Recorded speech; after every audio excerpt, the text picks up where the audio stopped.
Good morning, everybody, and welcome. It is Friday, February 3rd, 2023. This is the monthly meeting of the Oregon Housing Stability Council. I'm Chair Claire Hall, and we will start off with a roll call of the council.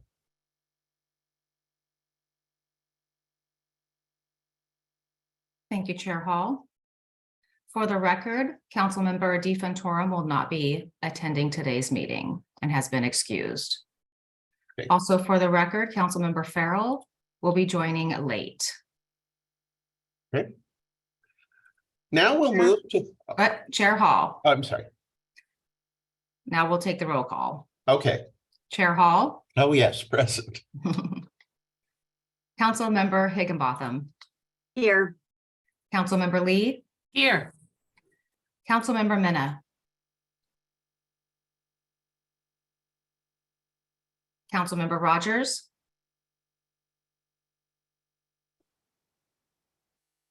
Councilmember Sandoval. Here. Thank you. All right. Now Councilmember Rogers is here. Thank you, Councilmember Rogers.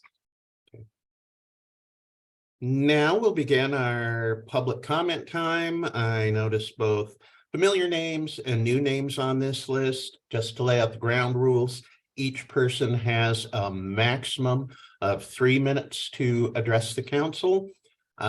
People are taken in the order that they signed up before the meeting. If you did not sign up before the meeting and do wish to speak, there will be an opportunity for you to be heard once we work through the list of people who have signed up in advance. And as a general policy, council and staff members do not respond to specific comments in real time, but there may be follow-up. So I'll begin at the top of the list. And first up, we have Riley Hill.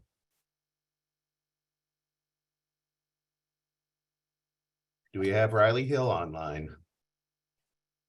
Can you see me? Let's see, we're here. Oh, yeah, we're here. Okay, Our we can hear you. Go Yep, our ahead, camera please. is not going, so we're not sure if this is a camera on camera or not. No, it's just voice only. Oh, Yeah. good, thank you. Appreciate Okay. Well, we have the Simcoe sisters here that are gonna that. speak for this. Okay, this is Wendy Hill, and I have Christy Hill and Phoebe Hill also. We are two separate companies, Greystone Builders and Simcoe Sisters, but we are a family partnership. Our experience is in construction, social work, early childhood education, and career and technical education. We grew up in poverty. This is one of the things for us in this innovative project. But because we had a stable, loving family and stable housing, although it was very substandard at times, we share the same goal as Oregon to help end poverty for children and families. We have applied twice unsuccessfully for this project. It's for 24 single family houses in one subdivision. There's an on-site community building with space for tenant meetings and community education classes that we had already had set out with our partners. We have on-site childcare center with an on-site manager. Each home has a fenced yard, solar panels to lower energy bills by a huge percent, underground sprinklers on a community well, which also takes the cost out. And we also have room for 48 single family homes that we were applying for 24 based on the tax credits that we could get. We have a couple concerns. The scoring in this project was for multiple family housing units, and we have a single family housing project in one subdivision. The scoring doesn't take into consideration single family homes or the child care center, at least in the last two. We got 0 points for experience because of no new projects in the last 5 years, even though the developer has 45 years of experience in low-income housing with USDA financing and low-income housing tax credits, and he currently owns 3 low-income housing tax credit projects that are viable. We're asking Yep. One of the things that we're doing, just to keep going on the scoring system for us, is that we want this scoring system, we're asking if it can be, we don't know, to be revised to include this subdivision for single-family homes for this round of funding. We'd be happy to talk to you further as a group or individually and get advice. We would like to meet in person with people. We're having a difficult time communicating over Zoom from here to there on everywhere. Yes, and there's a couple of unique spots for this project. Is what we're looking at is one of the major goals, I think, that the Oregon Housing and Community Services has, is to end poverty. Well, you can't end poverty just with the idea of multifamily housing. You have to be able to be in a single family home. You have to be able to purchase your home at the end of a contract. And that's what we're looking for, is a home purchase for these families. And we have a plan on how people can do that and save money at the end of the 15 years. Right. We have a lot of community support. We have legislative support. We even, Excuse me, but we're at time. We'll have to okay, move thank on, you. but thank you for your input. Mhm. Okay, Neil Whitaker. Yeah, we got enough here. Respected members of the council, we have discovered yet another ineligible felon on the official rent roll at the studios, unfortunately. This felon was rented to recently with a theft in the first conviction from 2017. This violates Guardian's TSP, where felonies less than 7 years in the past are supposed to be denied. She also has a meth conviction from that year, which is consistent with her visible activities here and why her unit was raided by Portland Police and federal HSI agents on November 17th. I should add that Screeners Inc. has had their business license reinstated after only 4 months in administrative dissolution this time. So congratulations. Though I don't know why they even bothered, as OHCS was perfectly fine with the screening company that is supposed to be only engaged in activities necessary to dissolve the company. So after the documented screening errors this year on the sodomy 1 felon, for lack of a better description, the AR-15 felon and the violent felon who attacked other tenants on the night of March 3rd, this incompetence continues with this new discovery. A note on the felon who attacked other tenants, actually, there was a federal lawsuit late last year, October, where the judge's wording on the conditions inside the studios, the ruling suggests that the trans woman who was repeatedly threatened by this ineligible tenant could not have been discriminated against, as the conditions were similarly neglected for all tenants. The ruling says plaintiff's, quote, plaintiff's complaint and exhibits demonstrate a pattern of neglect affecting all tenants who use the community spaces, end quote. At the time of this lawsuit, unfortunately, the victim was not aware that the individual who attacked her had violent weapons related convictions that should have prevented him from ever living at the studios in the first place. Again, doubly unfortunate because she couldn't afford a lawyer and did not have this relevant information at the time of the lawsuit. OHS compliance analyst responsible for the studios insists that 4 documented ineligible criminals uncovered by neighbors with no access to the rent roll, I might add, does not represent a pattern. I would argue otherwise. What all of these ineligible felons have in common is that Guardian and CDP were warned about all of them for months prior, before violence each one perpetrated. I guess the one exception would be the AR-15 guy, because we sounded the alarm about him for years. This pattern of renting to ineligible felons is directly linked to the ongoing day use criminal trespassing and long-term squatting in vacant units. I've said this before, but OHCS needs to facilitate a full, transparent, and independent audit of all criminal background screenings by Guardian's in-house Screeners Inc., or whoever they happen to be using at the time, since CDP and hedge fund Aegon purchased the property. The reason I also request this be independent is the proof we have that the head of the Affordable Rental Housing Division at OHCS agreed in writing in an email to alter the order of public comment at these very meetings to favor a request by Guardian, the property manager. It doesn't seem like you're neutral on some of these issues. Thank you for allowing me to speak. I see it anytime. Thank you. Dan Cummings. Do we have Dan Cummings on the line? Go ahead, Dan.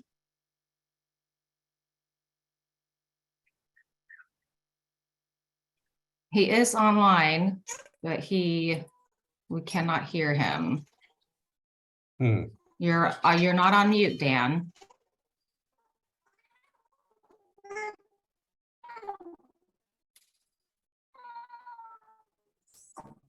We're hearing faint noises in the background.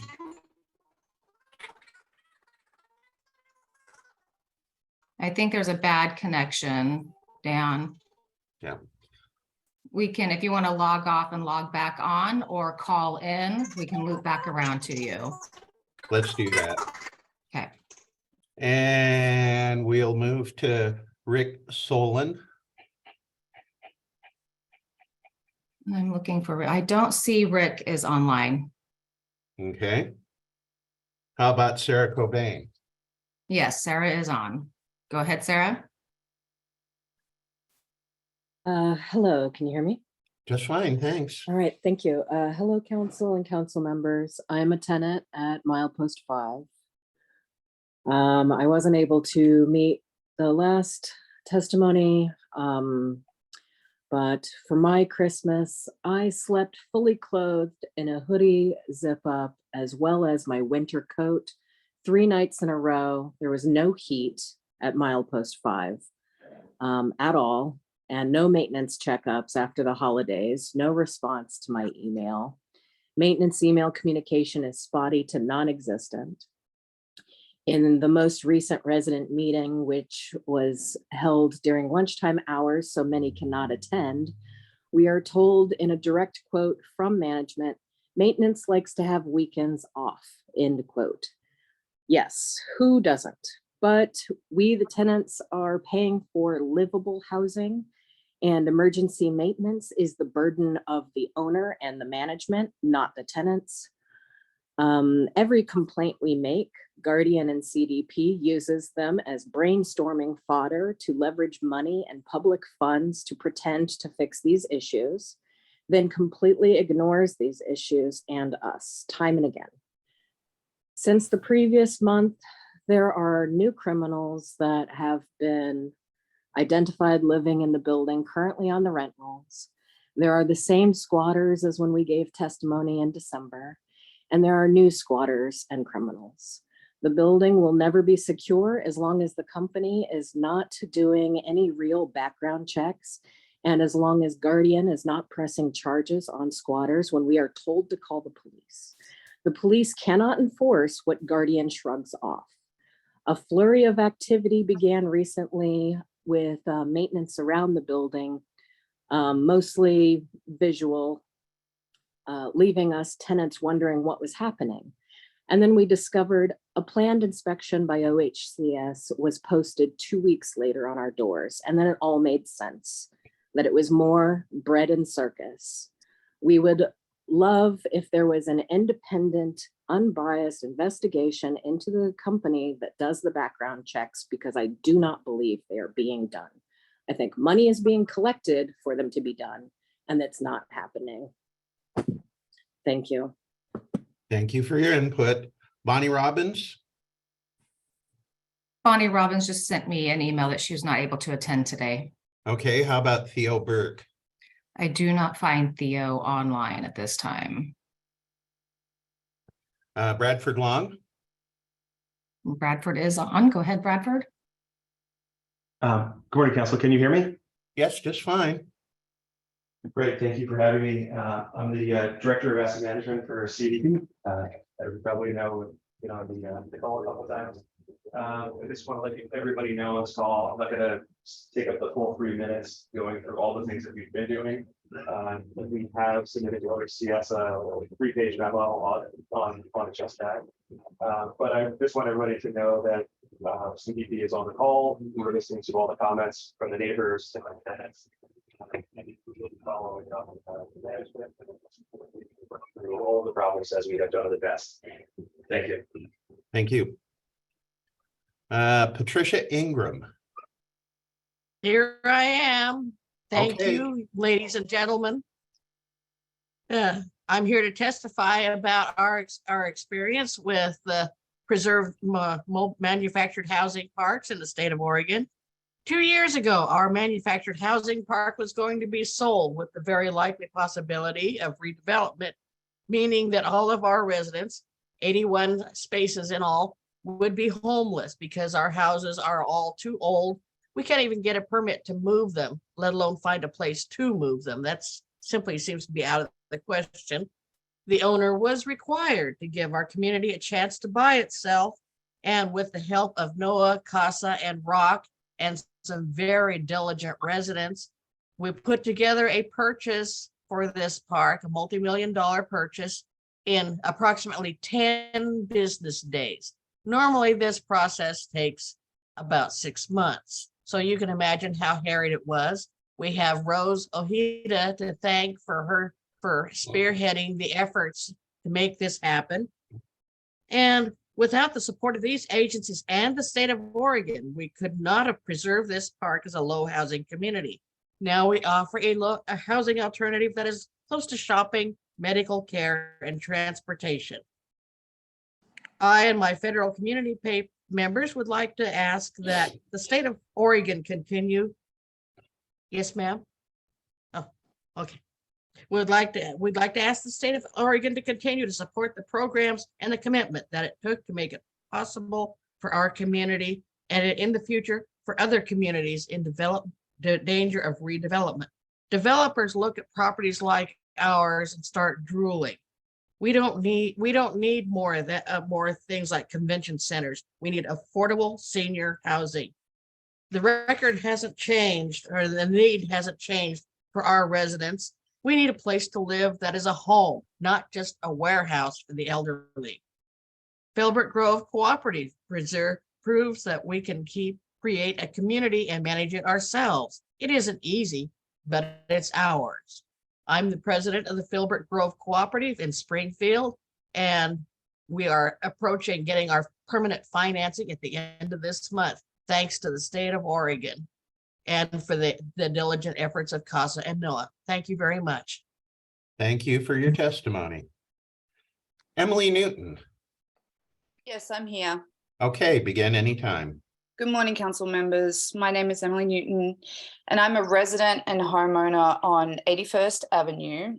I live directly across from the building Milepost 5 Studios. I've been on a call like this in the last couple of months. I lived here for 3 years, and I'm here today to express my ongoing concerns, frustration, and anger about this building, the blatant mismanagement of CDP and Guardian and their disregard for its tenants and surrounding neighbours.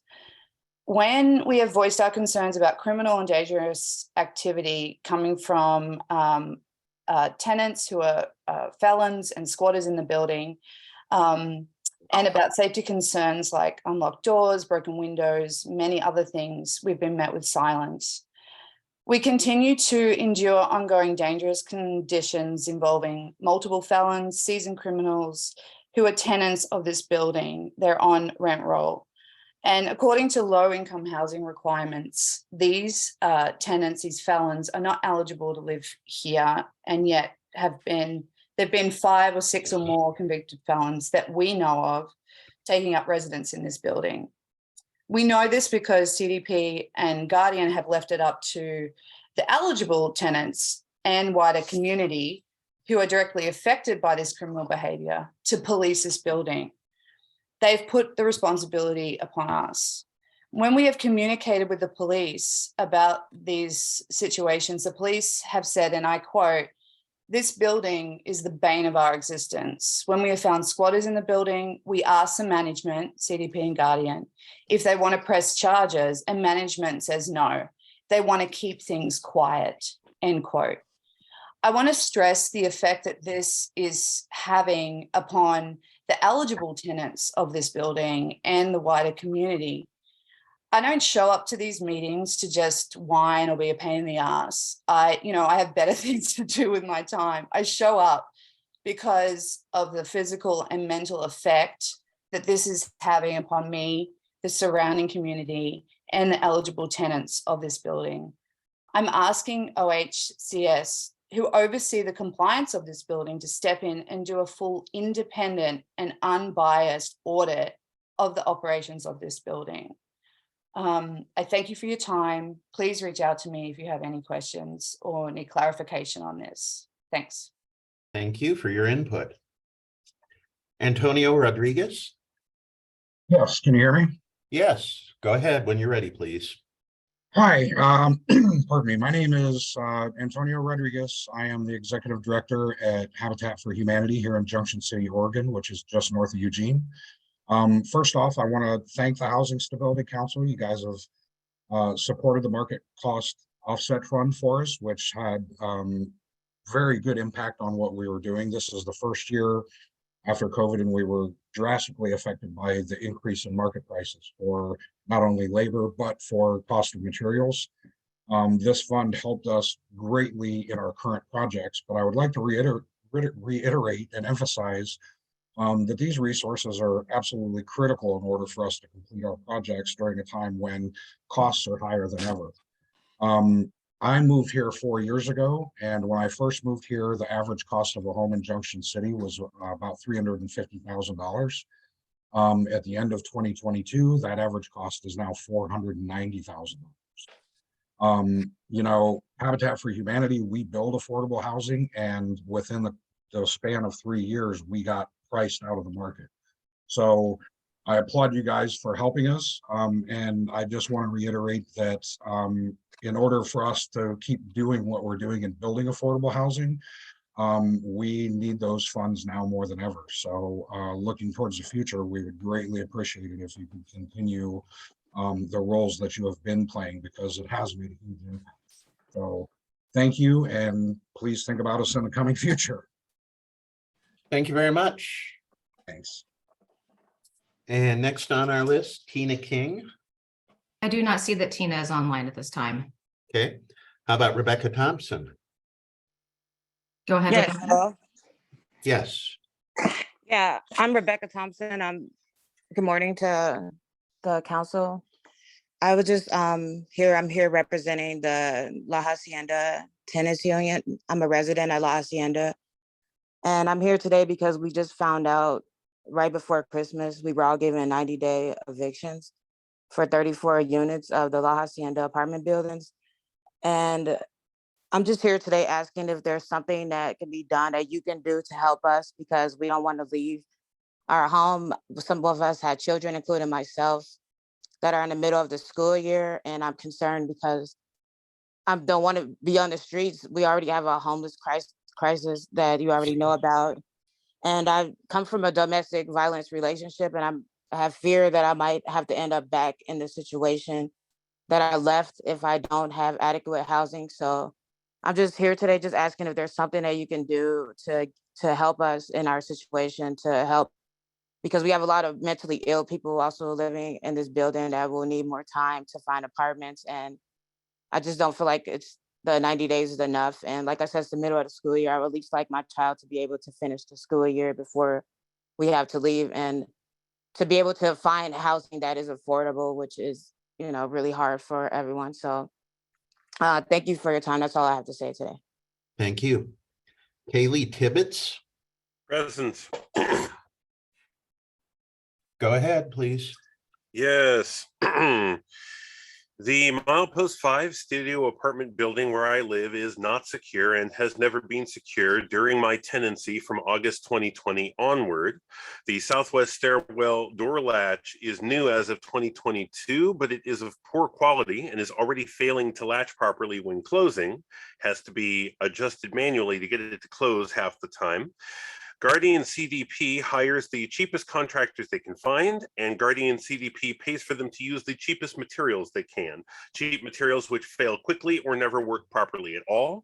The lack of building security allows non-resident drug dealers, burglars, and squatters to come and go nearly at will.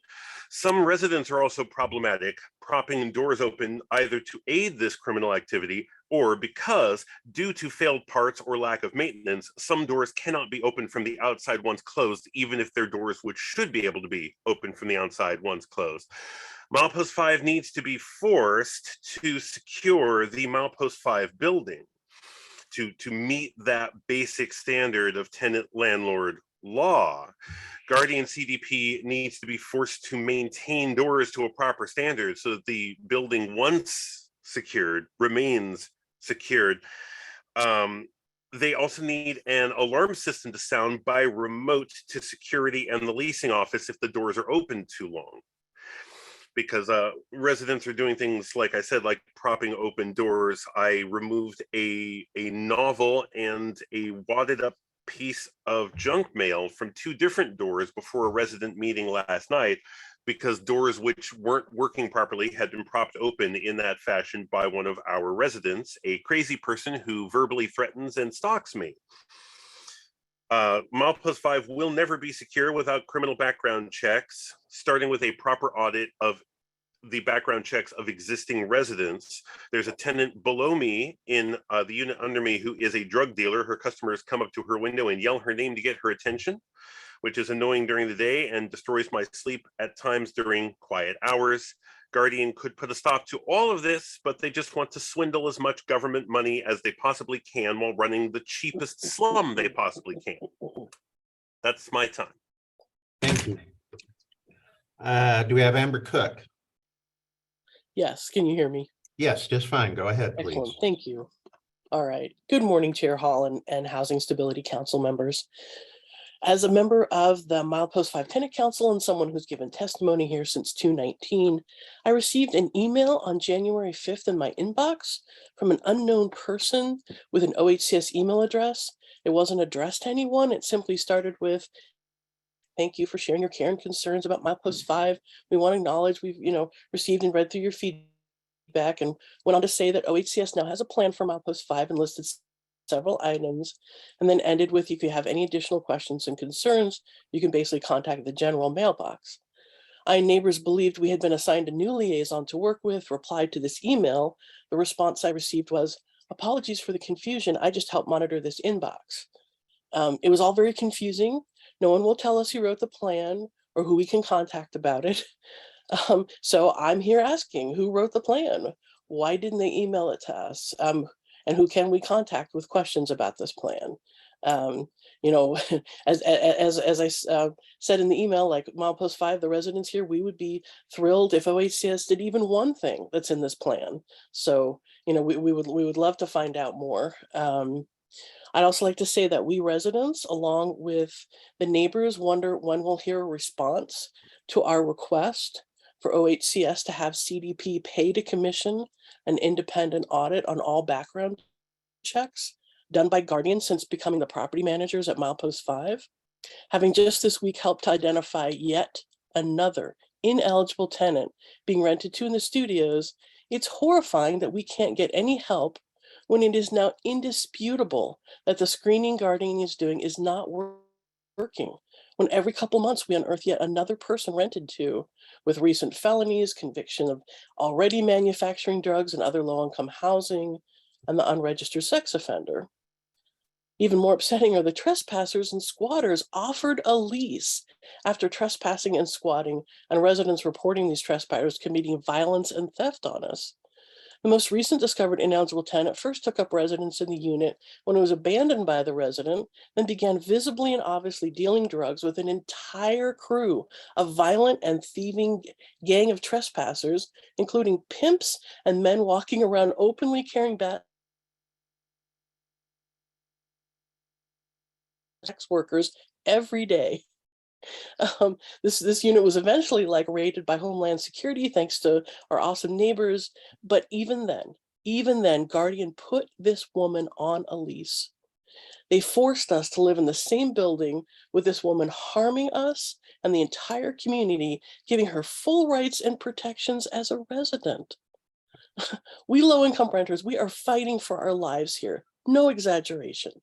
Will OHCS please help this 95-unit building by no longer allowing the housing owners to do whatever they want here, and be a strong force for enforcing landlord-tenant law and tax credit rules that were designed to protect renters from slumlords? Okay, we're at time, actually a little past, but thank you for your input. Wade and Kruma? Yes, I'm here. Thank you, Council. Yeah, I just wanted to echo or support the concerns that were expressed by my neighbors here at the lofts at Milepost 5, and also my adjacent neighbors at the studio at Milepost 5 and in the single family housing in the neighborhood. This has been a concern since I moved into, well, I should say it's been a concern since before I moved into the lofts a year ago, and it is continuing to be an ongoing concern. It's, I know that this has been going on for quite a while, and I'm trying to understand where the Oregon Housing and Community Services comes in with regard to addressing this, taking action, and holding the development company and Guardian accountable for the repeated incidents and lack of maintenance and support cited by our neighbors. So yes, this is my first meeting, but I have been briefed on what has been going on. And so I just want to address those concerns.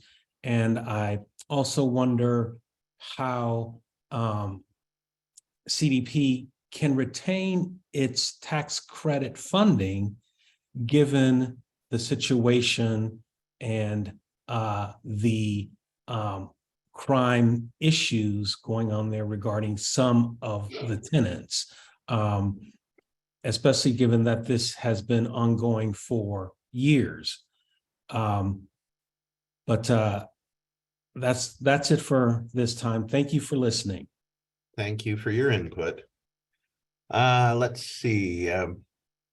We do have Tina King, who is now online. Okay, let's go to Tina King. Can you hear us? Go ahead, Tina, you can unmute yourself.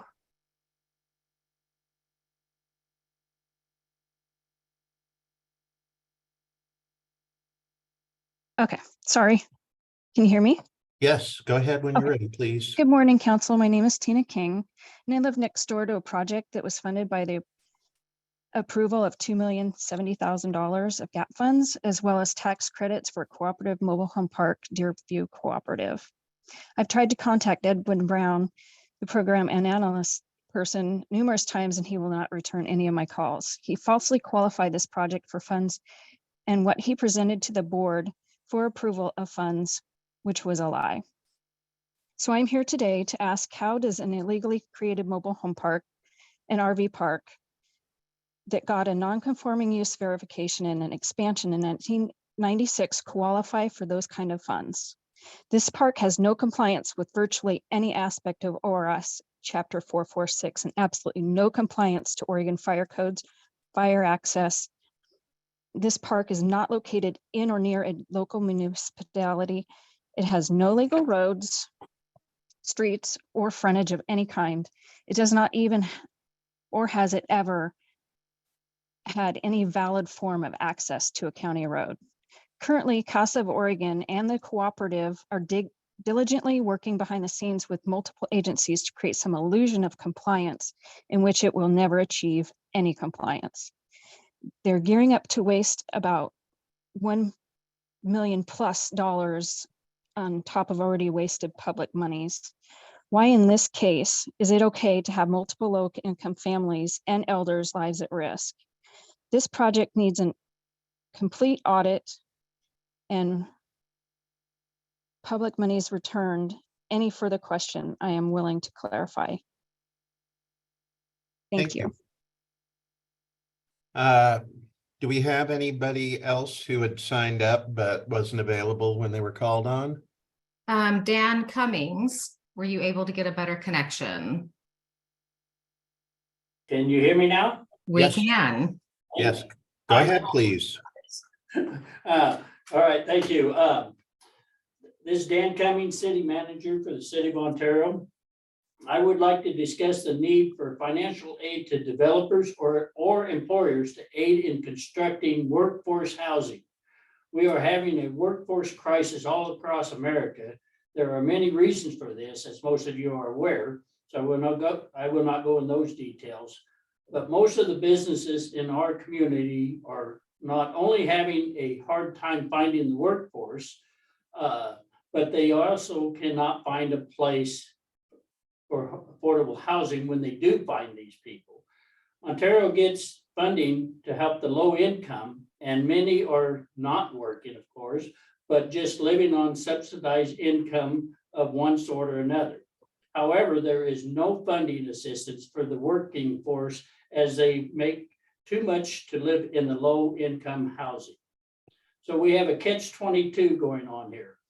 The beginning wage, minimum wage workforce do not make enough to afford buying a home, and they make too much to live in the low income housing provided in our community. With the cost of land and construction, no one can afford to build work-class apartments in the rent range for the workforce people.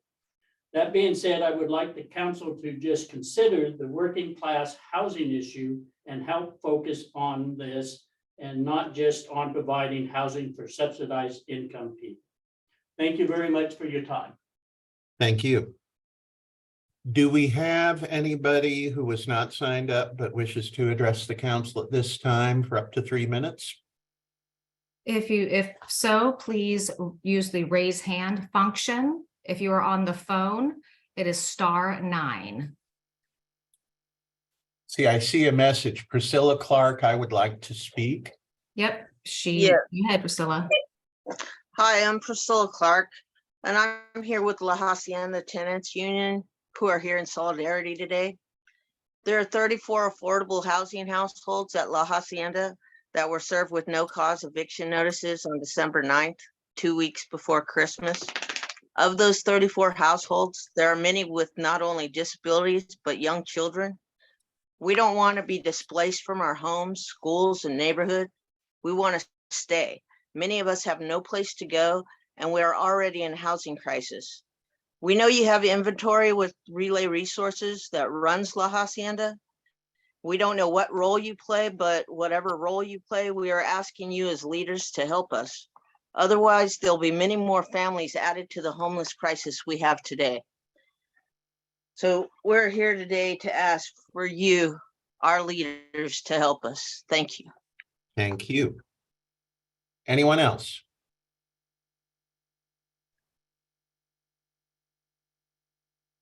Gideon King. Okay, go ahead, please. Hello, can you hear me? Yes, just fine. Okay, I'm not very good at public speaking, but I've been trying to listen in. I'm a tenant over at Milepost 5. I moved here last October. And moving here, I was escaping an abusive situation. So they kind of pushed my papers in faster.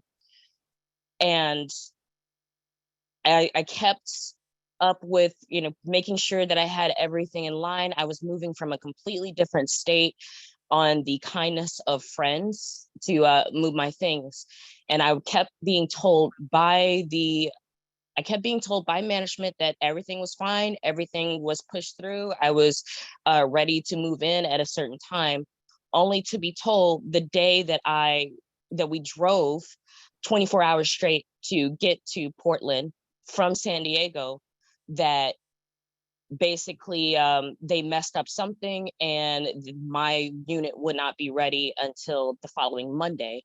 Again, that was on a Friday, so I had to spend extra monies that I absolutely did not have, and exasperates friends' kindness to get here, only to, once I've gotten here, discover that it was absolutely nothing like what I'd been promised, what I'd been shown via their website, Google Images, and word of mouth themselves. Walls and floors falling apart, no art on the wall, a cafe that I was told about that again is still on their website, completely destroyed with no hopes of actually ever putting it back together, a gallery completely locked down, a a workshop that we were promised to, that we're able to use, that is apparently in our lease, is completely locked down and now being used by janitors for at least over a month before December. There were leaks coming from the ceiling, and it was clear that management knew about it. They were putting painter's tape over it or some sort of plastic over it, and then buckets and trash cans under clear leaks, but it was never looked into until the ceiling in the lobby and most of the hallway completely collapsed. And I was told that asbestos was found. And the lobby was completely shut down for I don't know how long. So packages, deliveries could not be received. Excuse me, we're at our 3-minute time limit. Sure. Okay, thanks for your input. Anyone else? Last call. We do have one hand raised. Okay. And Guy Neal. Hi, sorry about this. I am Michelle Fielder. Gaynell Thornborough is actually the treasurer here for the Cedar Glen Estates Cooperative. And I would like to say that I apologize for everything everyone has said today. It sounds horrific. We were lucky enough to have an owner that wanted to work with us, and we bought the Cedar Glen Estates Cooperative July of 2022. So we're fairly new. And the grant money that Oregon has been allotted to help us out is definitely helping us out. We have worked with CASA and NOAA, just like some other members here today have said, and they have been absolutely wonderful, and we wouldn't be here without them. We have a lot of senior citizens here, and the option to only raise rent a small percentage instead of the huge percentage that it is now is definitely keeping our people in their homes. So that's all I have to say about that, but I deeply, deeply apologize for everything negative that is happening to everyone else. So thank you. thank you. And we've got another hand up. Is it Clarence Clayton Jr.?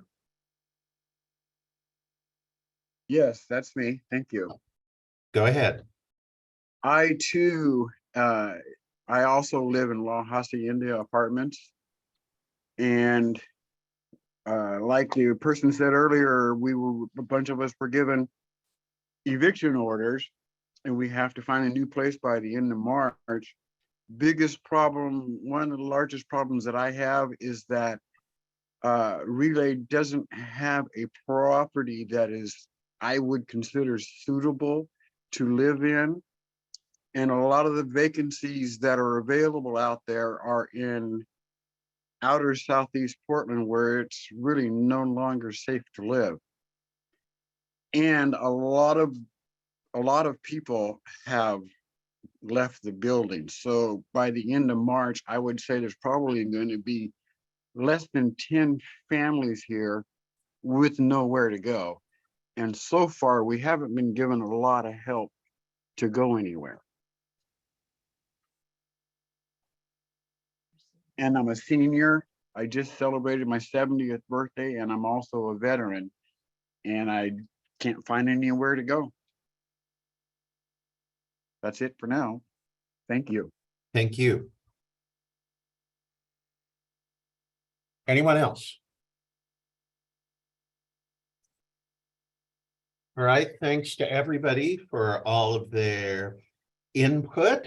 And now I'm going to forego the report of the chair and instead welcome a special guest, one of our federal partners, we're going to hear from Brian Guinea, the Director of the Oregon Field Office for the U.S. Department of Housing and Urban Development, HUD. Brian, are you ready? Chair Oh, Hall. oh, Could wait I a minute, I'm inter- sorry. That's okay. Councilor Lee, go ahead. Thank you. Good morning, everyone. I want to acknowledge the depth and breadth of the public comment and testimony that we are seeing here at these monthly meetings. I appreciate it. I welcome it, even as it's sometimes difficult to hear the comments and the feedback. This is a part of our process. So I want to just acknowledge that it seems like more and more people are coming and speaking their mind and sharing their experiences. And I want to thank you all for that. I want to pose a question to Assistant Director Yant to take back into the conversation. There are a number of issues, we don't comment, we don't engage in discussion during public testimony, and there are a number of issues that I would appreciate having more information about. And so if we could think of a way where staff can take these issues back in, produce something that at least briefs the council on the situation and helps us understand the context in which the comments are happening outside of a few ongoing situations that we know quite a bit about.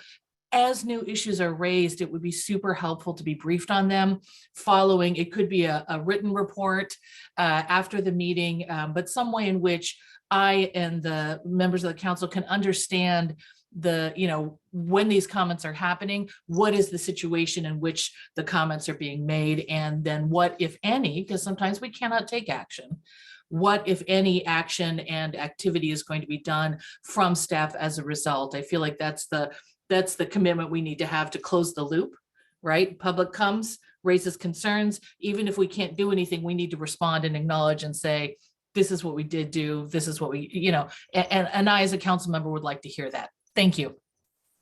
Thank you, Councilmember Lee. And Brian Guinea, are you ready to proceed? I am ready, Chair. Thank you. Okay, go ahead, please. Well, hey, good morning, everyone. Thank you, Chair Hall, council members, OHS staff, OHCS staff. My name is Brian Guinea. I'm the Field Office Director here in Oregon for the U.S. Department of Housing and Urban Development. And I just wanted to come before this group this morning and share a couple updates, things that are going on right here in Oregon recently. As you're all aware, under the leadership of President Biden, Vice President Harris, and HUD Secretary Marcia Fudge, this administration has prioritized solving homelessness with the urgency it requires. We know how to solve homelessness, quickly helping individuals and families who are currently homeless obtain the stability of home, and then preventing people that are right on that edge from becoming homeless in the first place. We know when we invest in housing people and housing first, that it works. And we've seen this simple formula work, and you have too in Oregon, specifically with veterans, where we've seen 55% decline in homelessness at the national level since 2010, and here in Oregon with homeless youth. But it only works when communities have enough resources to meet their needs. And the President's American Rescue Plan, Secretary Fudge's House America initiative, all of these work and initiative to encourage communities here in Oregon to use and deploy their level of federal resources to address homelessness. This includes the largest expansion of housing vouchers and home funds in at least the last 2 decades. But still, until now, communities have not had dedicated federal resources to address homelessness among folks in unsheltered locations or specifically in rural areas. And I can tell you today that we're changing that. Yesterday, HUD was pleased to announce that we're awarding $315 million across 46 communities in the country, specifically for addressing unsheltered homelessness and homelessness in rural areas. And yesterday, we were very pleased to be joined by Governor Kotek in announcing that more than $9 million in special awards to 2 Continuum of Cares COCs here in Oregon, the Portland-Multnomah County COC and the Balance of State COC, which covers all of rural Oregon. The Portland-Multnomah County Continuum of Care, they're stepping up with a new urgency. The Joint Office of Homeless Services is going to use its $8.3 million grant for new permanent supportive housing with enhanced behavioral health services, as well as providing peer outreach to people experiencing unsheltered homelessness. And we're thrilled to engage Native American Rehabilitation Association in the Northwest, NARA, as we all know it, as the service provider, just as they operate in many permanent supportive housing projects to create services for and by Native people here in Oregon. The balance of state COC, they're going to be using their $1.1 million to fund an increase in data collection to better understand the needs of those experiencing homelessness across the state and to provide much needed temporary housing with connections to the permanent housing resources and connecting those experiences homelessness across the state, including especially tribal communities and our farm worker and agricultural working communities. Both COCs are doing a really incredible job of adopting best practices and increasing equity access across their services. But in addition to these awards, HUD will be providing technical assistance to all of the communities that were awarded just to help refine the best practices and ensure that the awarded projects house those experiencing homelessness as quickly as possible. And I just want to take a second and acknowledge that our 8 COCs here in Oregon just have weathered an incredible amount of challenges in the recent years. And everybody on this call is familiar with this work in the trenches, responding to COVID, the other infectious disease outbreaks, 2 years of back-to-back devastating wildfires. It's been incredibly tough, and you all have stuck with it, serving our most vulnerable neighbors. And so we're not just stopping with those 2 awards from yesterday. In the coming weeks, we plan to announce a second set of communities that are going to be receiving awards, as well as additional housing vouchers for all the awarded communities. So this package of grants and vouchers is going to provide the communities with dedicated federal sources specifically for unsheltered and rural homelessness humanely and effectively, not with criminalizing people, but with housing and supportive services. And I think over the last few years, all of us have been living with the consequences of underinvestment in these communities. This initiative and the resources that are provided are pretty unprecedented in 2 ways, especially during my time at HUD. HUD has never before provided grants and vouchers for communities specifically focused on unsheltered and rural homelessness. We've also never allocated continuum of care grants and housing vouchers through a coordinated process before. Communities receiving these resources were selected through a competitive process. It asked them to articulate how they would help improve their community-wide approach, how they would reach their most vulnerable populations, individuals and families that were unsheltered or in rural settings, and then critically, how they were going to engage in partnerships with housing agencies, OHCS, public housing authorities, community action agencies, CCOs, kind of the whole ecosystem of this to leverage additional housing and healthcare supports. So personally, I'm pretty excited that this is coming, and we've got a whole host of partners that are going to be stepping up and getting folks rehoused immediately. I want to shift gears just real briefly to talk about the point in time count. Last month, HUD issued all of the data from 2022 to Congress, and not just 2022, but from 2020 through 2022, the first full count since the onset of the COVID-19 pandemic. The count showed at a large national level, we were pretty successful in preventing a massive uptick in homelessness during the pandemic, thanks to a lot of the investments that happened federally, state, all across the board.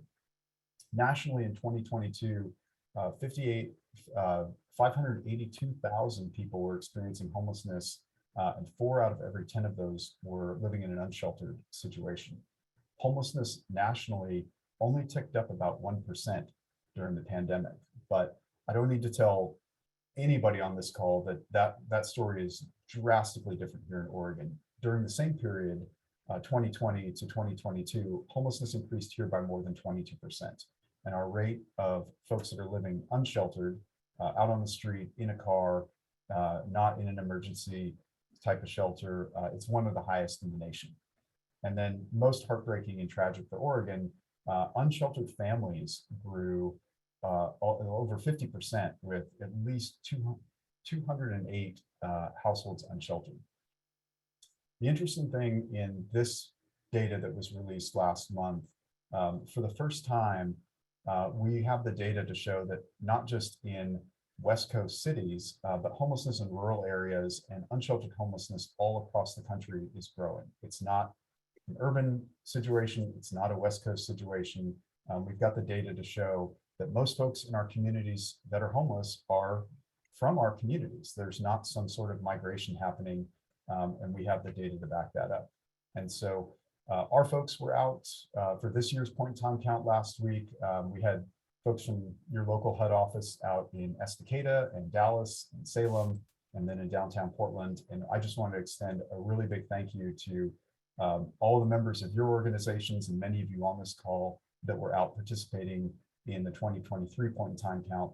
That data is absolutely critical in the baseline as we measure these trends and direct resources. And in closing, I just want to give a shout out.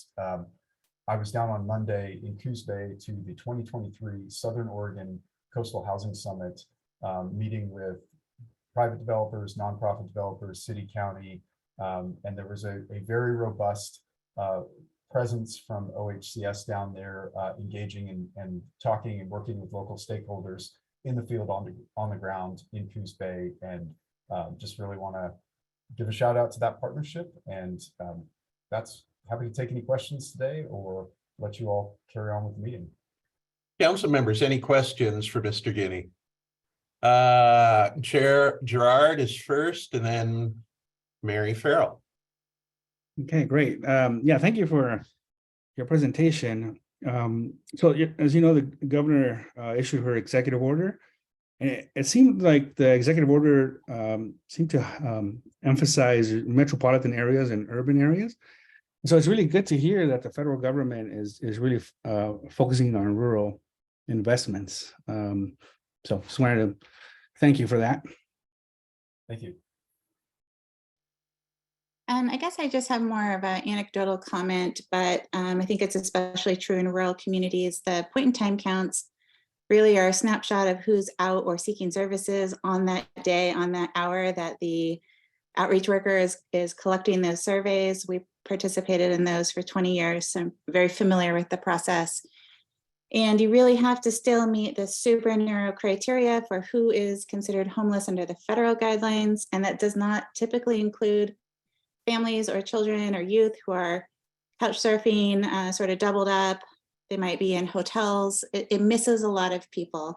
And I think considering that our public schools have sort of their own count of who they've identified as being unhoused, meeting a more broad definition of unstably housed or, you know, transitionally housed, as well as literally unsheltered.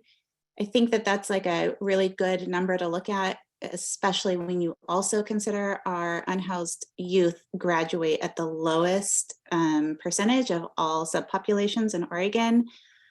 So they have the most to gain from housing stability. And when you're looking in rural communities, your point in time counts are going to miss those kids. They're just not going to show up on those types of data reports. So looking to the community for additional supplemental data, I think, is super helpful.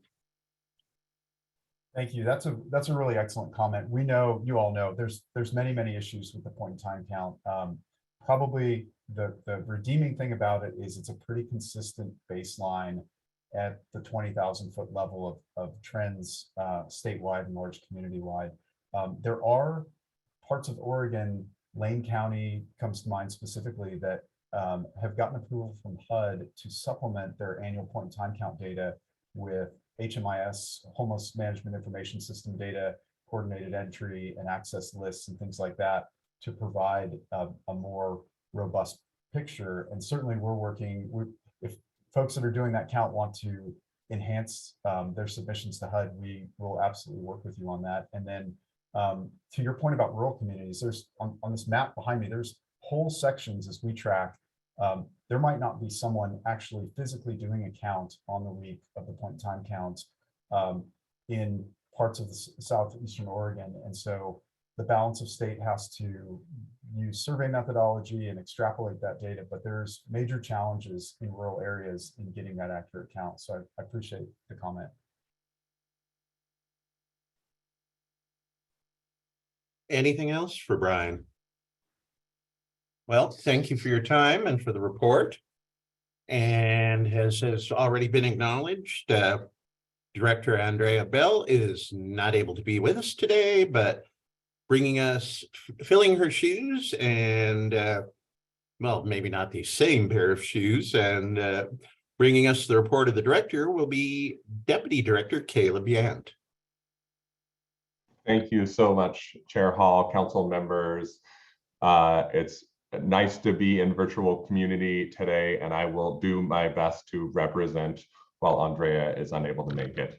Director Bell is unable to make it here today.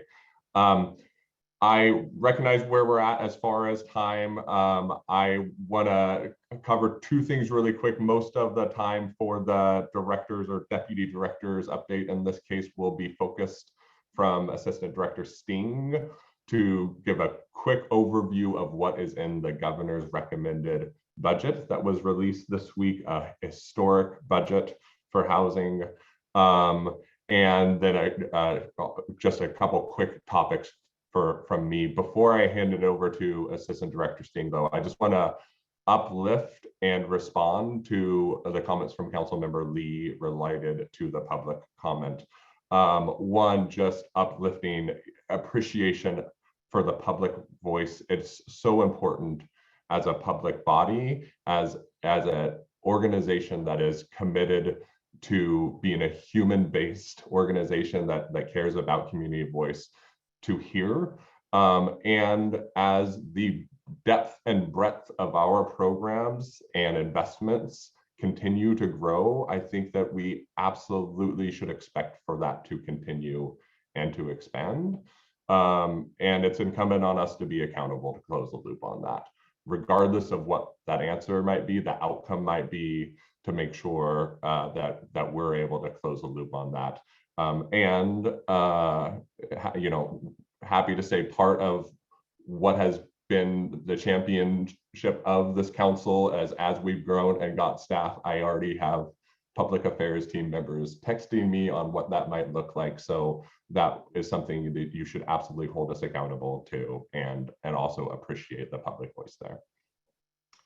So as stated, I will hand it over to Assistant Director Sting to run through the governor's budget, and I'll then close with just a couple other comments. Thank you, Deputy Director Yant, Chair Hall, members of the council. My name is Nicole Sting. I serve as OHCS's Assistant Director of Government Relations.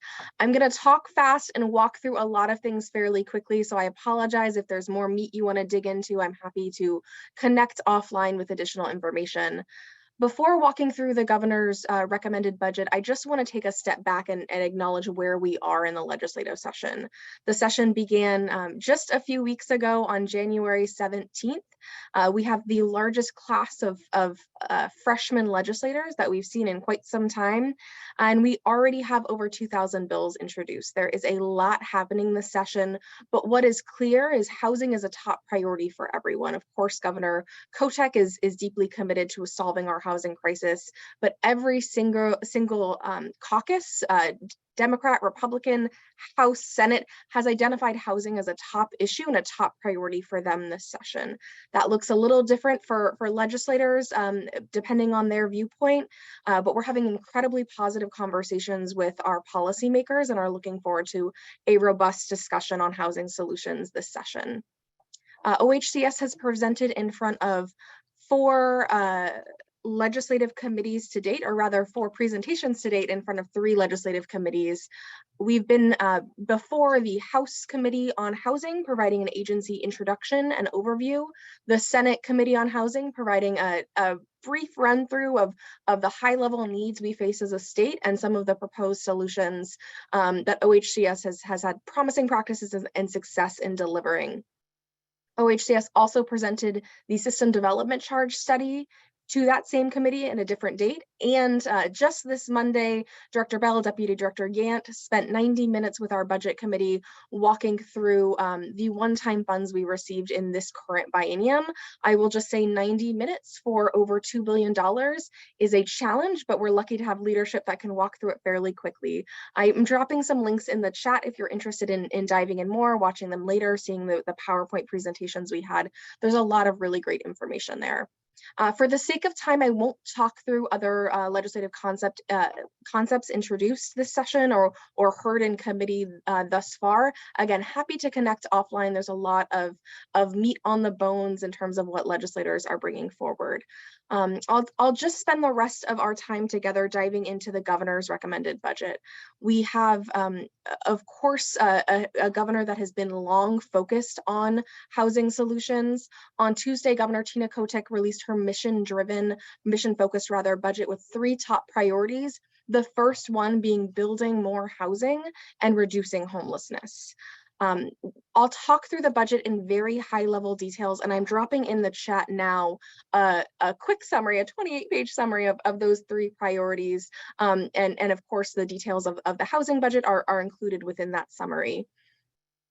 Starting with our Housing Stabilization Division, this is the largest proposed general fund investment for housing in the governor's budget. It's also more than double what OHCS put forward in our agency request budget. I'll say that again, it took me a while to grasp it.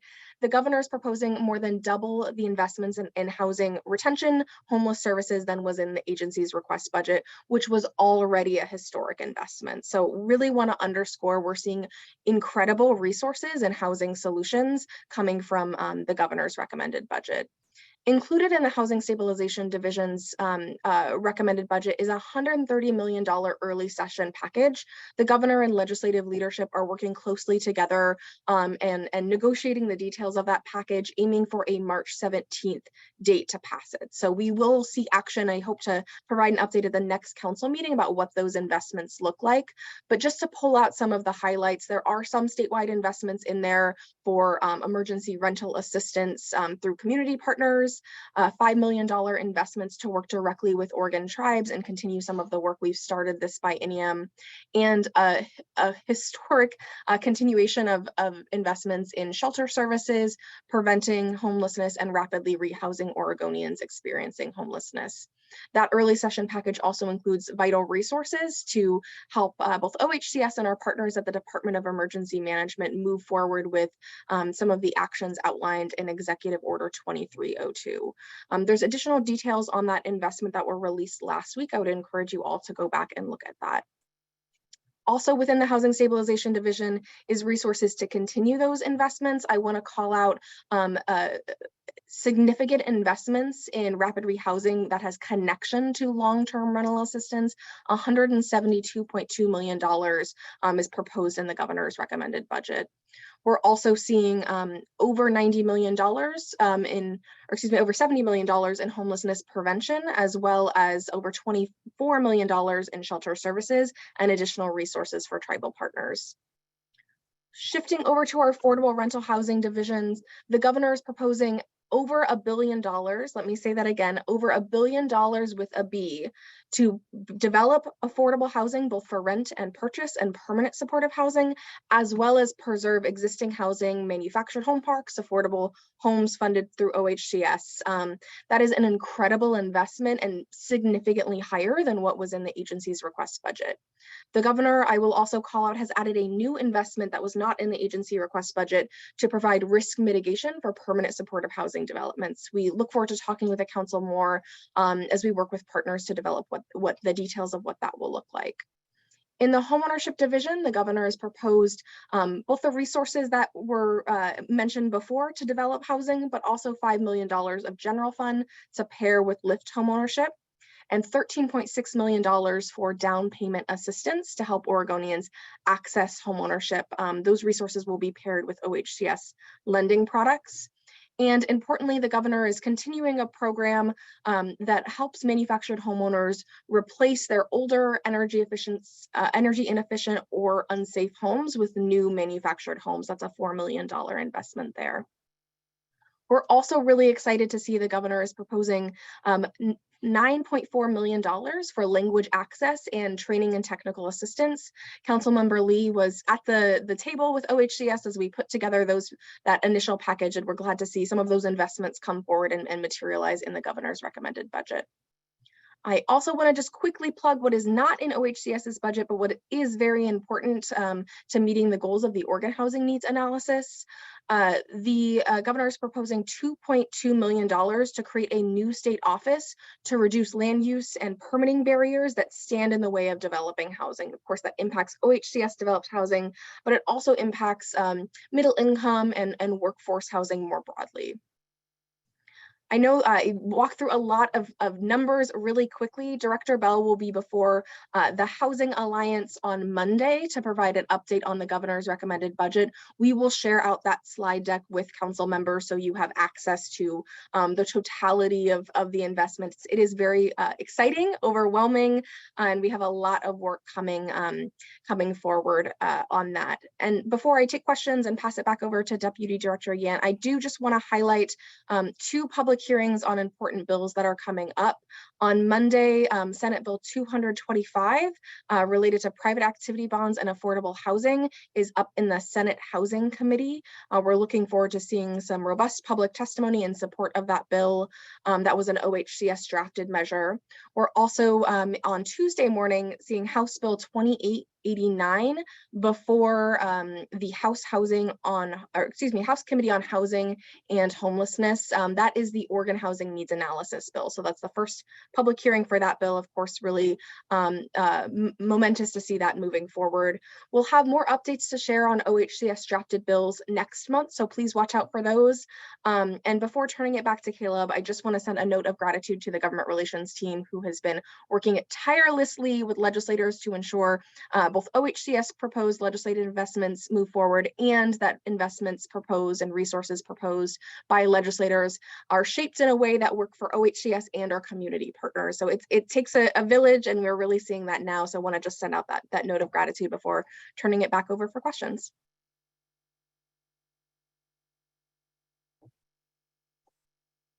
Okay, Councilmember Higginbotham.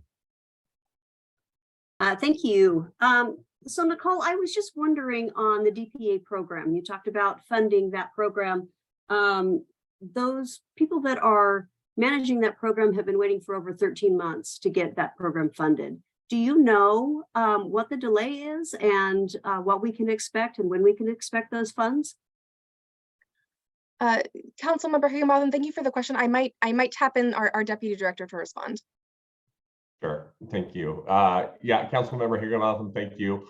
Honestly, this was something we surfaced with our budget committee on Monday because those funds were not out the door at the speed that we had wanted them and expected them to be, and ultimately led to the applications coming in below the amount of funding that was requested, even though we know the need for them is significantly greater than the amount of funds available. And one of the things that we said to the budget committee on Monday was that we have been working with the governor's office and will be requesting that general fund be able to be used in the next biennium, so it isn't use or lose to honor that commitment. We also committed to utilizing our newly stood up project management office to ensure that the robust engagement that was done on the front side to really create this new program that is really based off of community input also has that kind of eye on when the money has to go out in order to be effectively used based off the funding constraints. So that is something that we're very aware of and working to get better at. Councilmember Lee.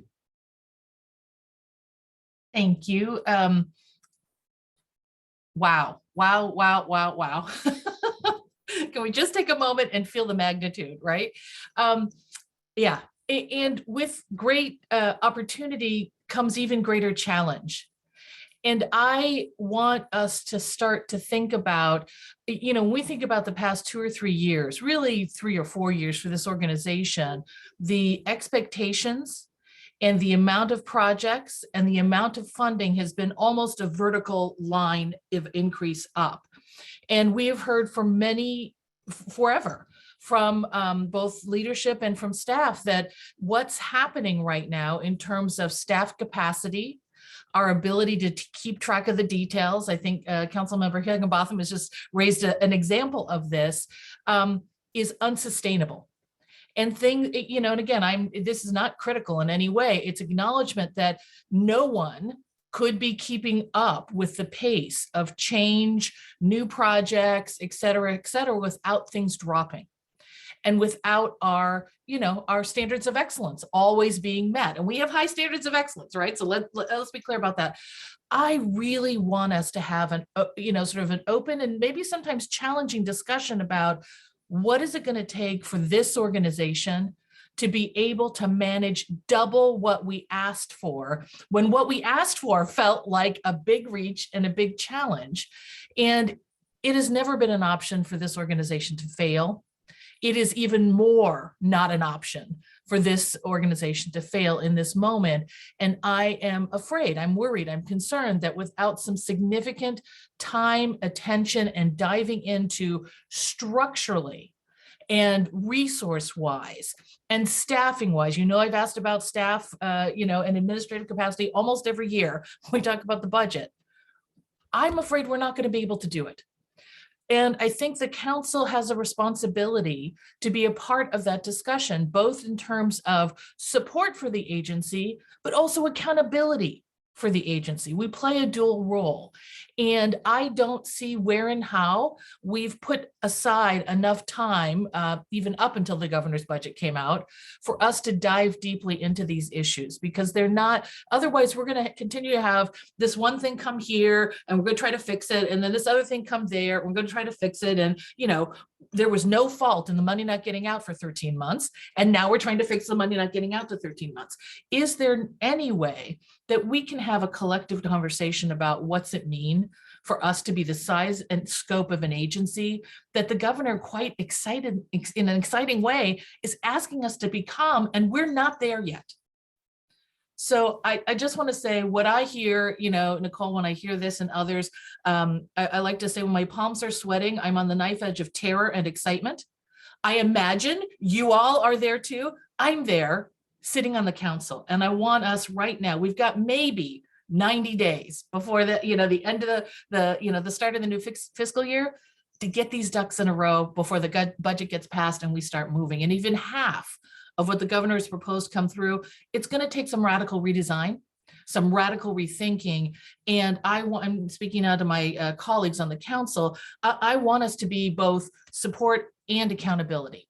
And I want us to work collaboratively to co-create with the department what this is going to look like, because it was never an option for us to fail, and is even more so not an option for us to fail in this environment. So I don't know what that looks like. Chair Hall, I'm asking maybe you and Director Bell and Director Yant and whomever, let's put together some time.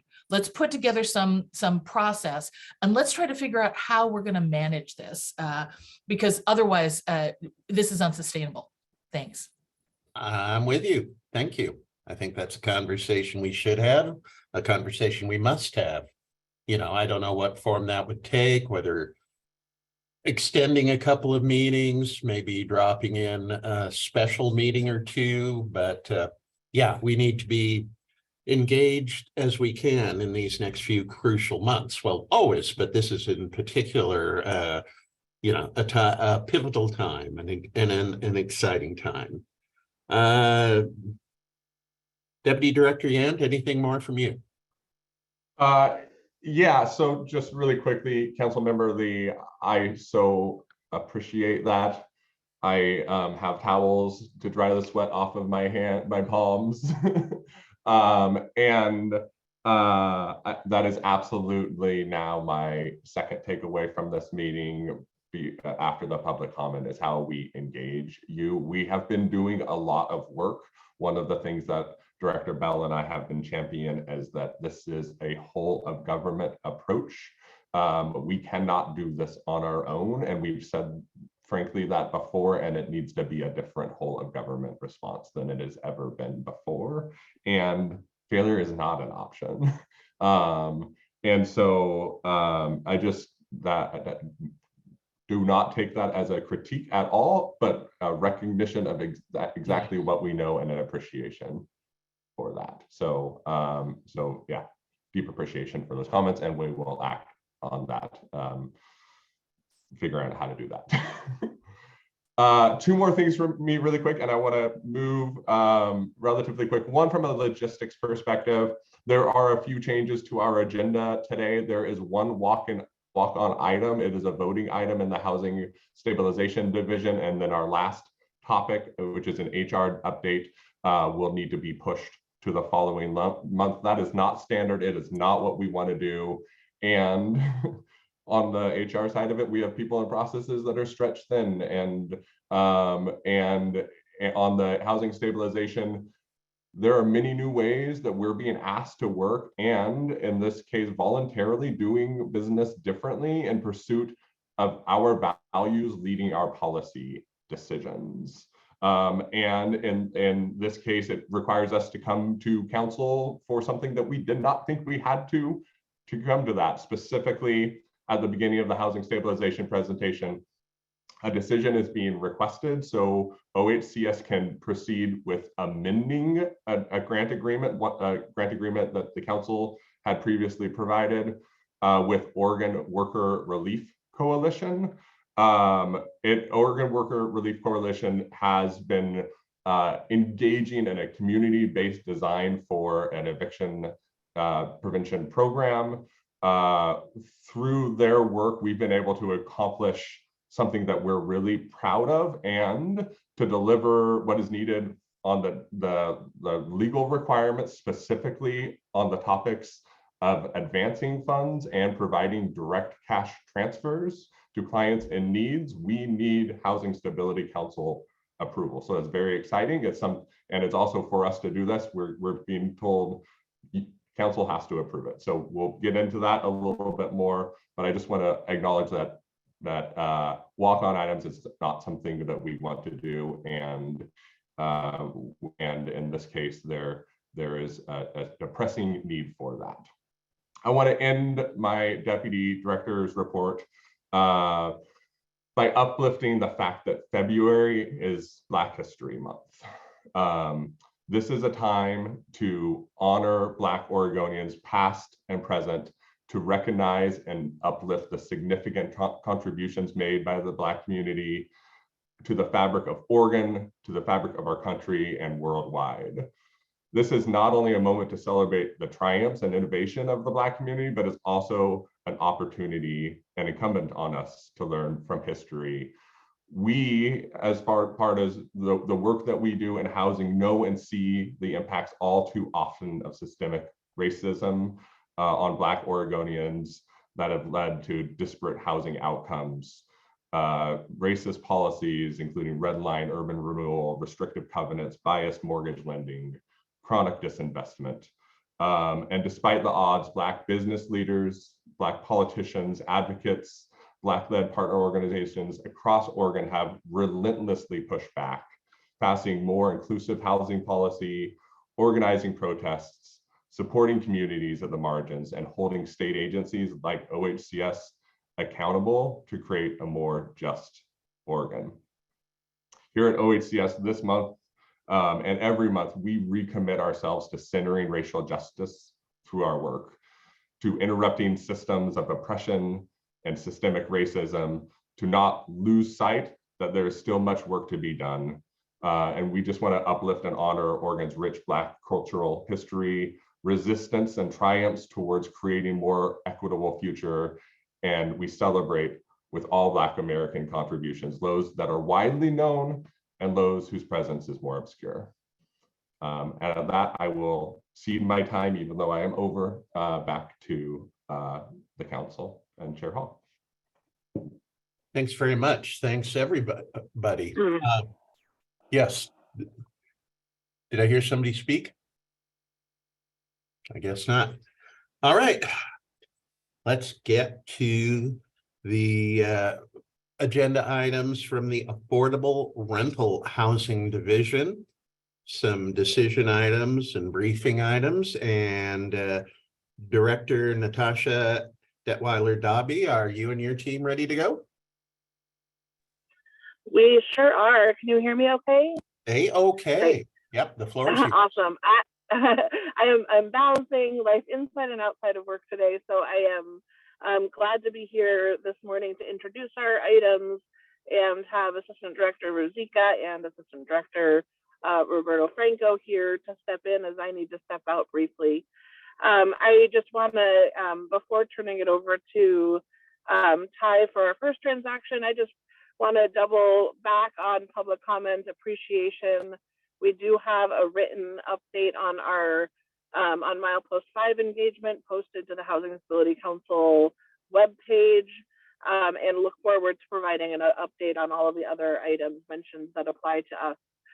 And I think I'll also revisit Council Member Lee's comments about the challenges that come forward, are coming forward, and they're overwhelming and really exciting to see the opportunity, and we are engaging around that and really would welcome the opportunity to broaden that engagement into Housing Stability Council. So this morning we have a series of financial project transactions to recommend for you, as well as our first report out on the MWSB effort. So really excited to bring these items to you today, and I will hand it over to Ty to take over the first one.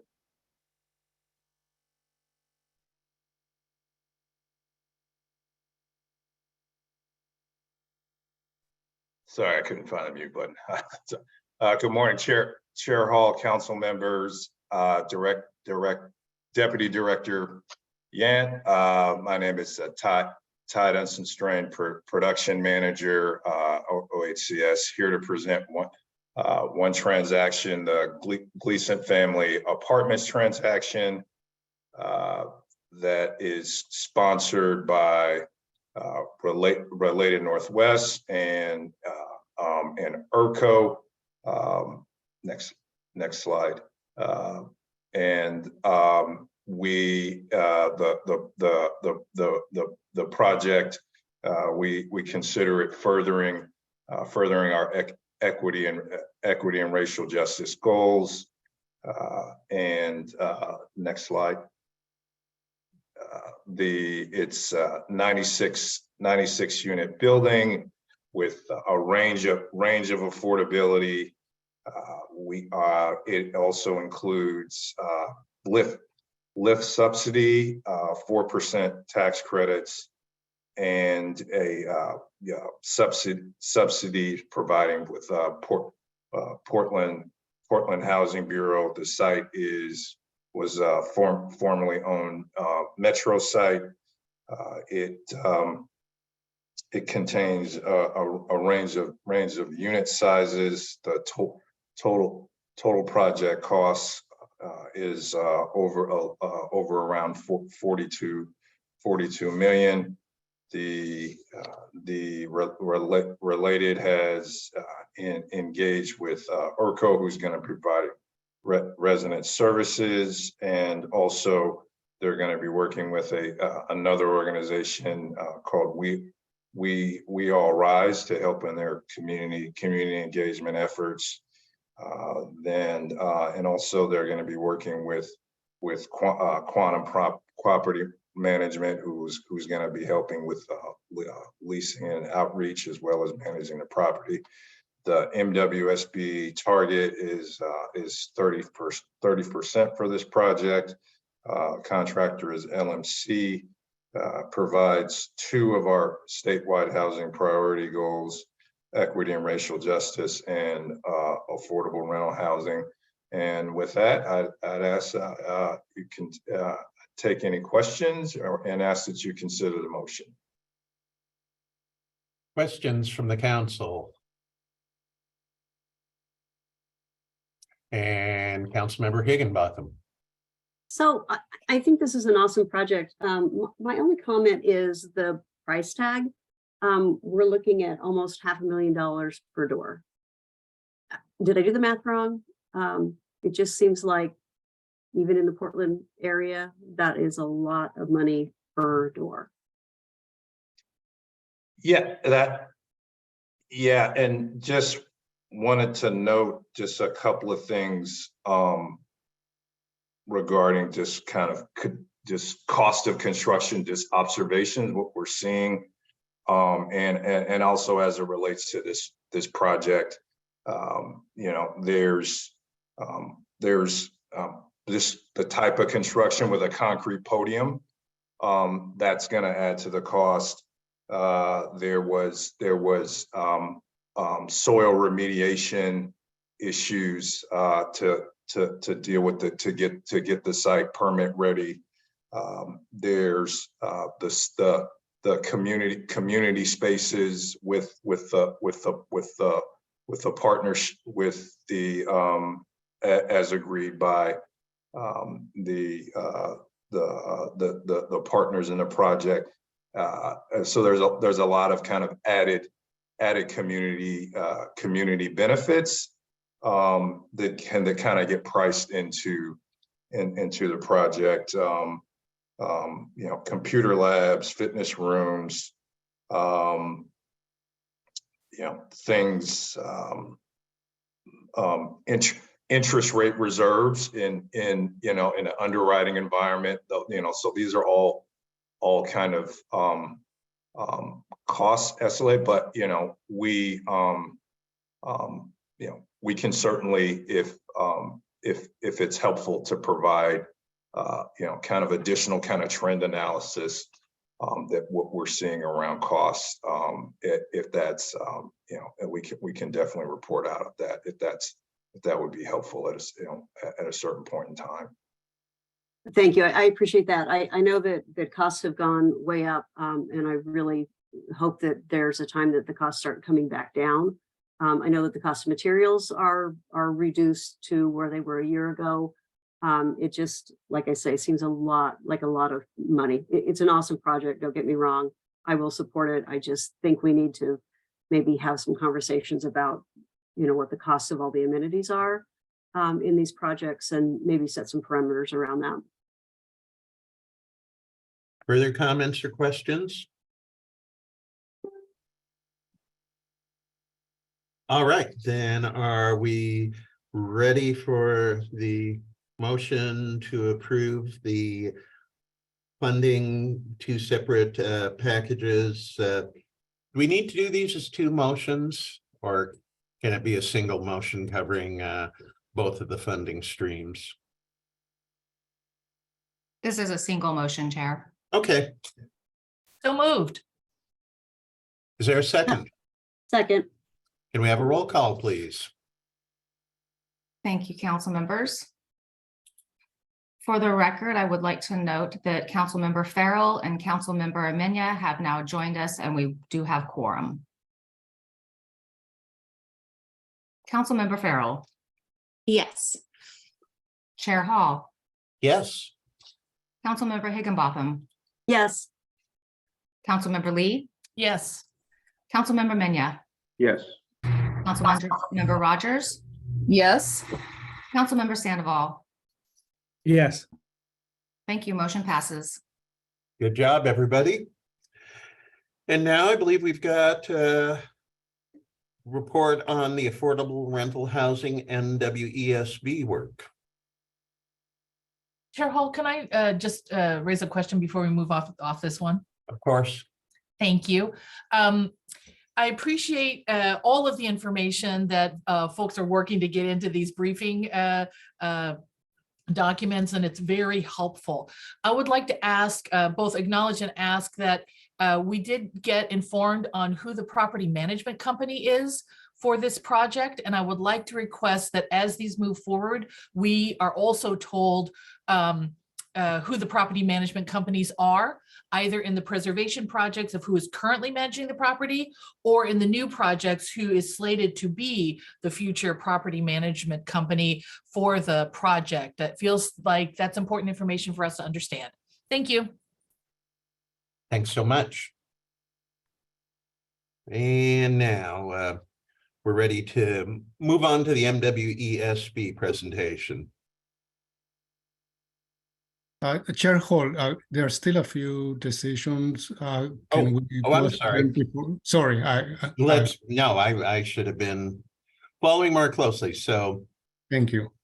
We've got preservation pool recommendations, manufactured park preservation recommendations. Yeah, several. So let's go ahead with preservation pool recommendations. Okay, thank you, Chair Hall and council members and Deputy Director Yant. I'm stepping in for Natasha while she's stepping away, and thanks, Roberto. I thought maybe this had changed on me. I wasn't aware, so thanks for that. For our preservation pool recommendations, Martin Jarvis will be presenting those recommendations. I do want to mention that in keeping with our commitment to work to share tenant demographics for preservation projects, where we have this data available, that you will see in the information that Martin is going to present. He'll walk us through this information for this project, but it's far from perfect at this point. We are still working to make sure that over time this information is improved, but in keeping our commitment, we're providing the information that we have, but we still have a long way to go. So with that, Martin. Thank you, Rick. Good morning, Chair Hall, Deputy Director Yant, council members. For the record, my name is Martin Jarvis, State Tax Credits Program Analyst in the Development Resources and Production section. I am here to recommend the following 7 projects for an allocation of preservation resources. All 7 projects applied for funding through our combined pools open application process, and these projects will use up the remaining funds in the preservation pool. I have included demographic details of the resident populations where it is available. First up, we have Gretchen Kafori Apartments, sponsored by Home Forward. This is the first of 4 projects from Home Forward that I'll be presenting today. This project will preserve 129 units of affordable housing located in the city of Portland in Multnomah County. This project promotes OHCS's affordable rental housing priority and provides very low-income units. Gretchen Kafori Apartments was built in 1999 with low-income housing tax credits and is currently in its extended use period. The property is in downtown Portland and is adjacent to transit and other services.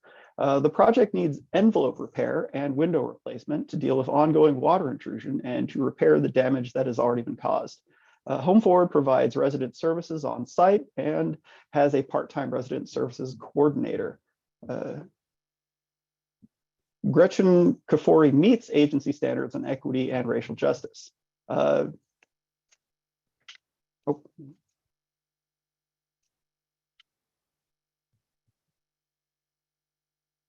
was a less than 20% response rate to the race and ethnicity questions in our tenant events portal. That is not enough to not enough data to provide a meaningful comparison with census data. A common thread in the Home Forward projects is that the tenant events reporting is largely missing race and ethnicity information. It should be noted that property management companies are not required to report this demographic detail. We are working internally to see if we can find ways to improve reporting so that we have better information moving forward. The sponsors are requesting $4,515,000 in preservation funds. Next up, we have Peter Paulson Apartments, also sponsored by Home Forward. This project will preserve 93 units of affordable housing and is located in the city of Portland in Multnomah County. This project promotes OHCS's affordable rental housing priority and provides very low income units. Peter Paulson is also located in downtown Portland. It was built in 1996 and was originally funded with LIHTC. It is currently in its extended use period. The project operates at break even and does not have funds to pay for any capital improvements. Home Forward provides resident services on site and has a part-time resident services coordinator. Peter Paulson meets agency standards on equity and racial justice. Similar to Gretchen Kafori, Peter Paulson's race and ethnicity response rates are too low to offer meaningful comparisons to census data.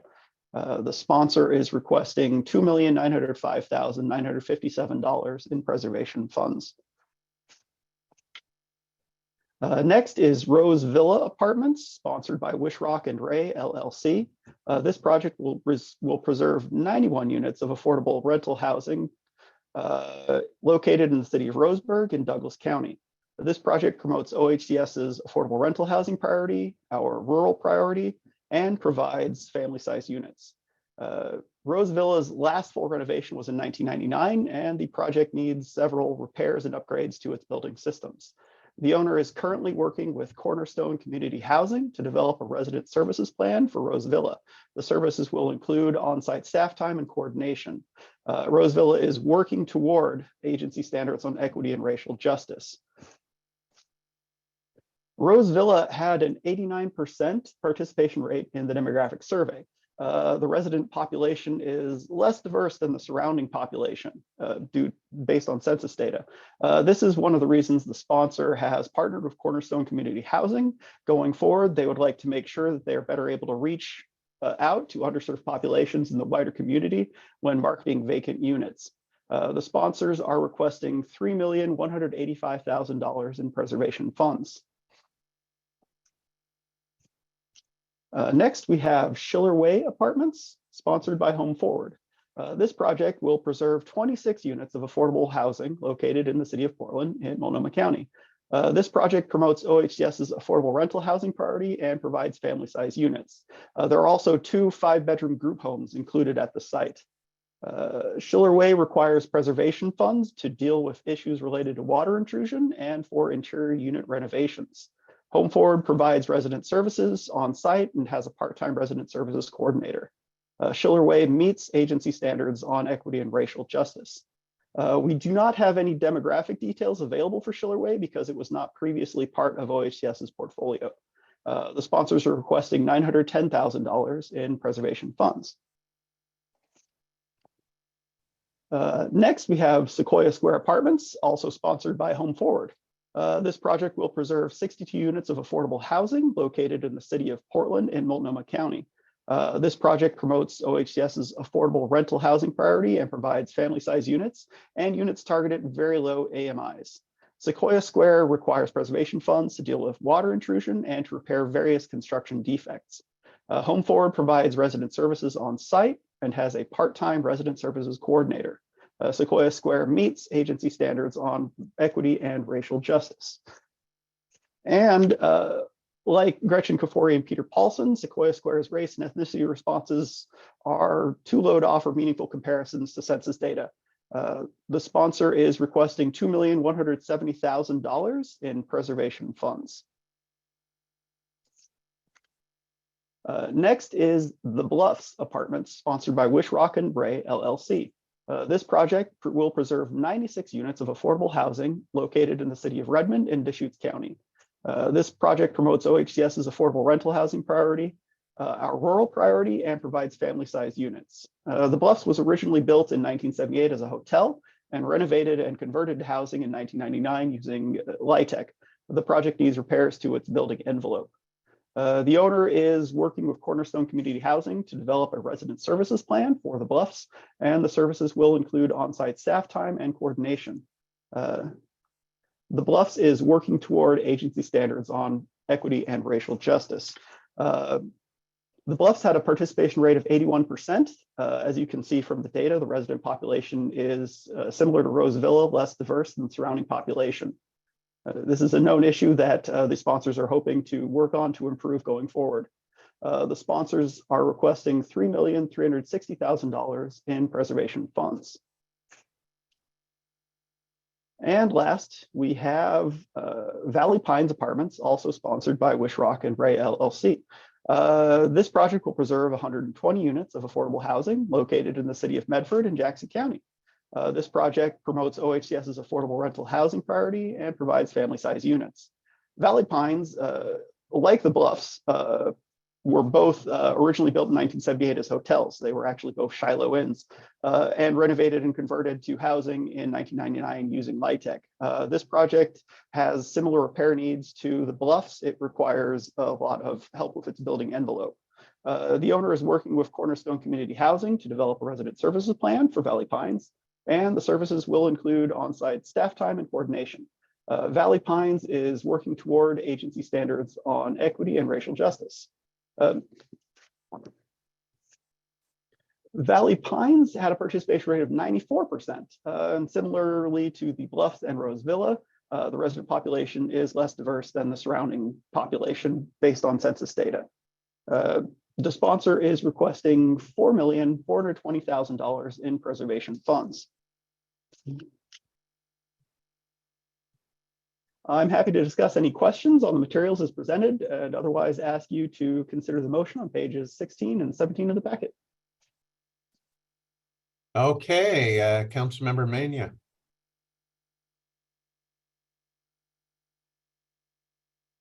Thank you, Councilmember Chair Lee. Hall. Oh, I'm sorry. No, thank you, Chair Hall. I Okay. appreciate the time.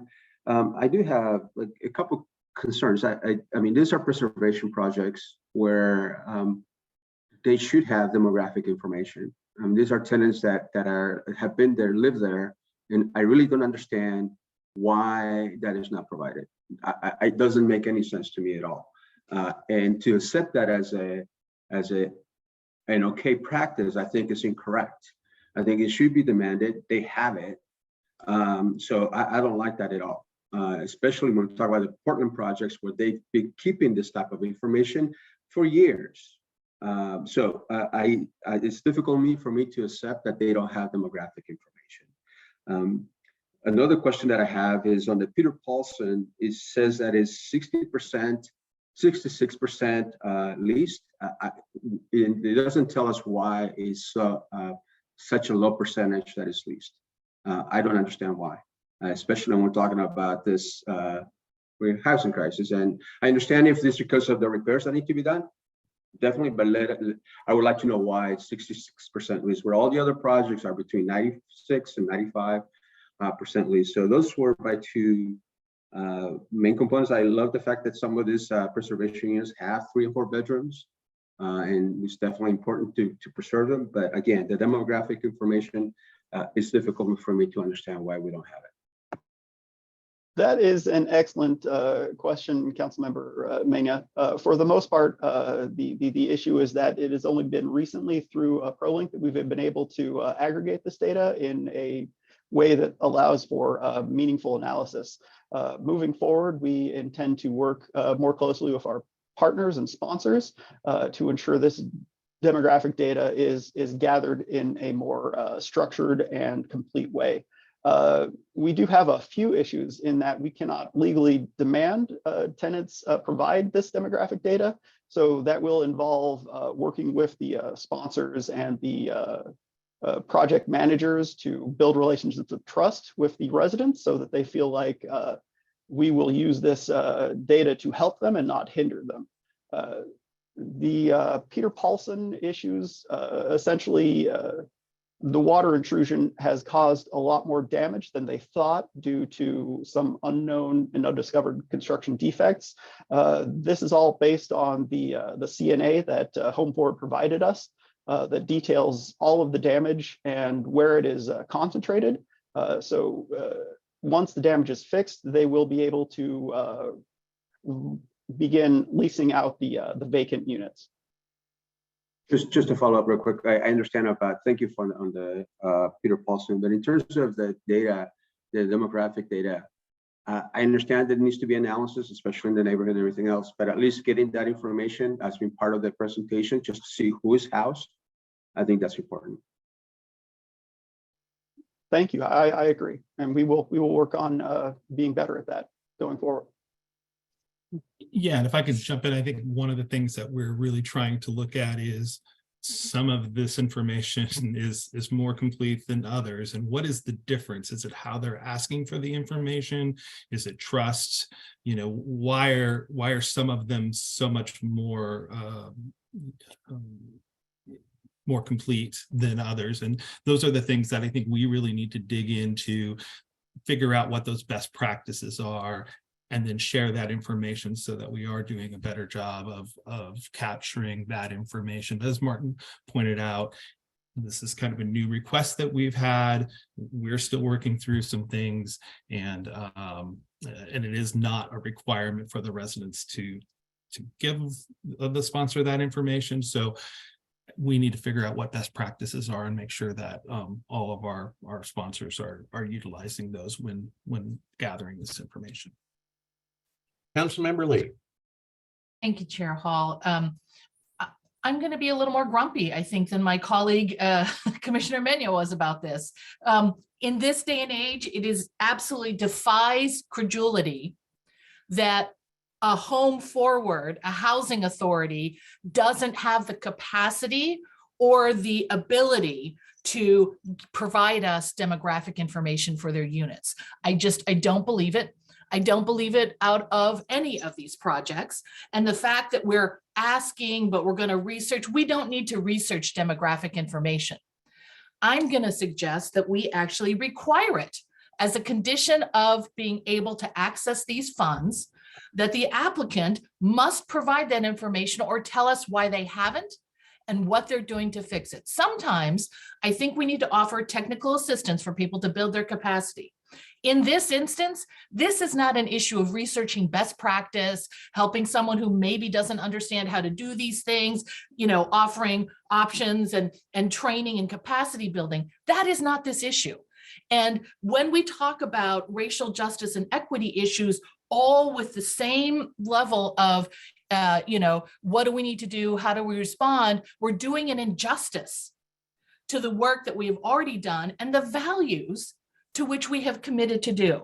If we cannot require it as a condition of application, then I think we should at the very least give additional points in the rating process for organizations and owners that are able to provide that information. We have to incentivize what the right thing is to do, and we're not asking for a complicated piece of information. I don't want us to do process on this. I want us to make a decision and take action and move forward. So with all due respect, do not investigate this. Do not plan a technical assistance project. Do not look at putting capacity there. Simply articulate what the expectation is.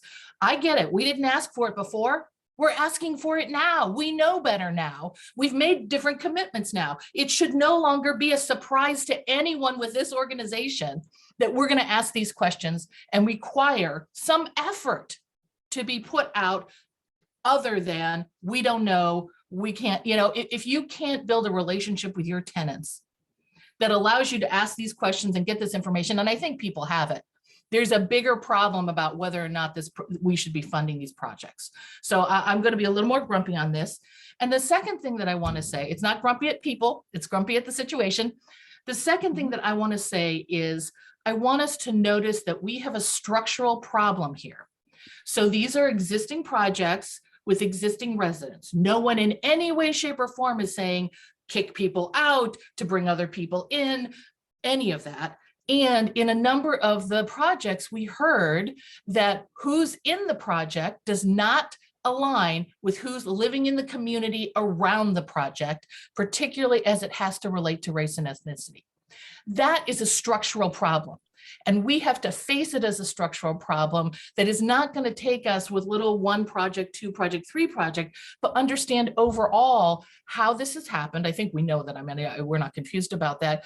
And what, if anything, we are going to intentionally do to, over time, and with potentially these new resources from the governor's office, begin to move forward to address these things. It can't just be, well, the next time we have a vacancy, we'll send it out to our known list of culturally specific partners. That's not enough in this day and age. We have to expect more of ourselves, and we have to expect more of our partners. Thank you.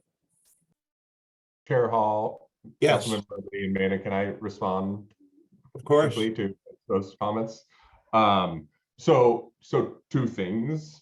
One, hear you, and part of how we need to lean as a council is to say, when the normal acceleration of process is insufficient and you're telling us that we need to go from 0 to 100 and not watch the needle slowly move, that is a role that we need you to do.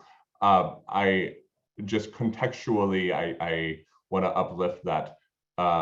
It was this summer that was the first time we were able to report on client level demographic data in our projects. And so I think a piece of the context here is normally it's okay, we're getting this, let's get it better. That's then, get to the point where we can analyze and then make some policy recommendations on it. And I hear that's insufficient. That's insufficient. And as a council, you're saying that is insufficient, and we need to be have more authority in saying this is our expectation, it must be met, and put some teeth around that. So I just want to give that context and also say that we hear that feedback and we need that. I mean, that's your role and we appreciate that. All right, anything more from the council in the way of discussion? If not, I would appreciate it if someone would make the motion on pages 16 and 17 to approve funding for these 7 preservation projects. So moved. Thank you. A second. Second. Okay, and now could we have a roll call, please? Thank you, council members. Councilmember Farrell, Yes. Chair Hall, Yes. Councilmember Higginbotham, Yes. Councilmember Lee, Yes. Councilmember Menya. Just a question. I understand the importance of this funds. I understand the importance of the timing. Is there any way that, I'm gonna vote yes, but can we get the demographic information on these projects, our preservation projects, of the residents that live there? I don't need to know, or I don't think that following what Commissioner Lee said, I don't need to know the area demographic. I just want to know the building demographic information, if at all possible. I vote yes. I will reach out to the sponsors and request it. Thank you. Councilmember Rogers, Yes. Councilmember Sandoval. Yes. Thank you. Motion passes. All right. And also, I think now we are going to go to the Affordable Rental Housing MWESB update report. Well, actually, Chair Hall, I think we need to now move to the preservation of manufactured parks. Oh, I am sorry. I keep jumping over things. Very full agenda today. Okay, manufactured park preservation recommendations.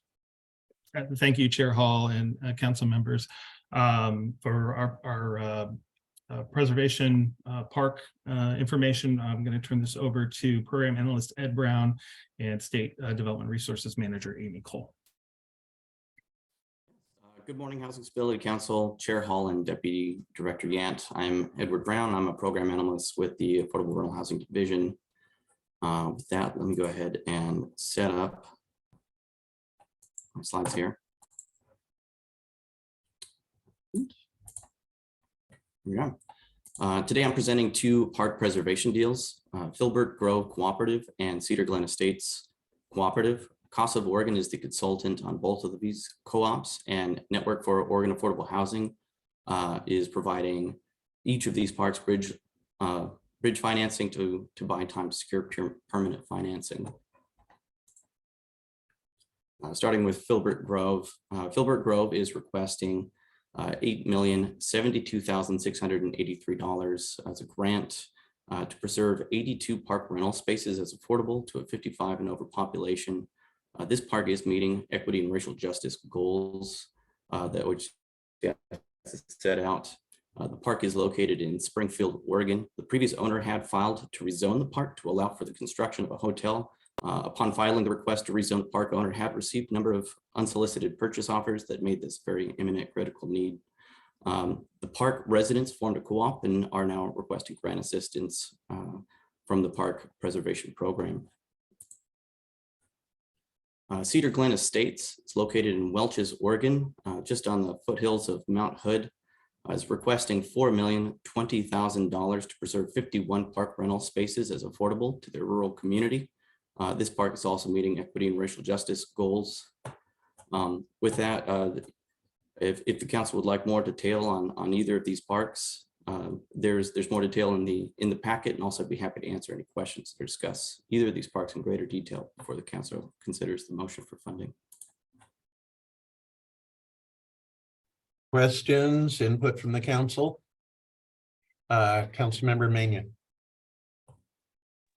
Just the same issue in terms, not necessarily the Filbert Grove, because I understand they're in the process of acquiring the property, but definitely on the Cedar Estates Co-op, the demographic information. I don't understand if they already bought, I mean, they're already in that process.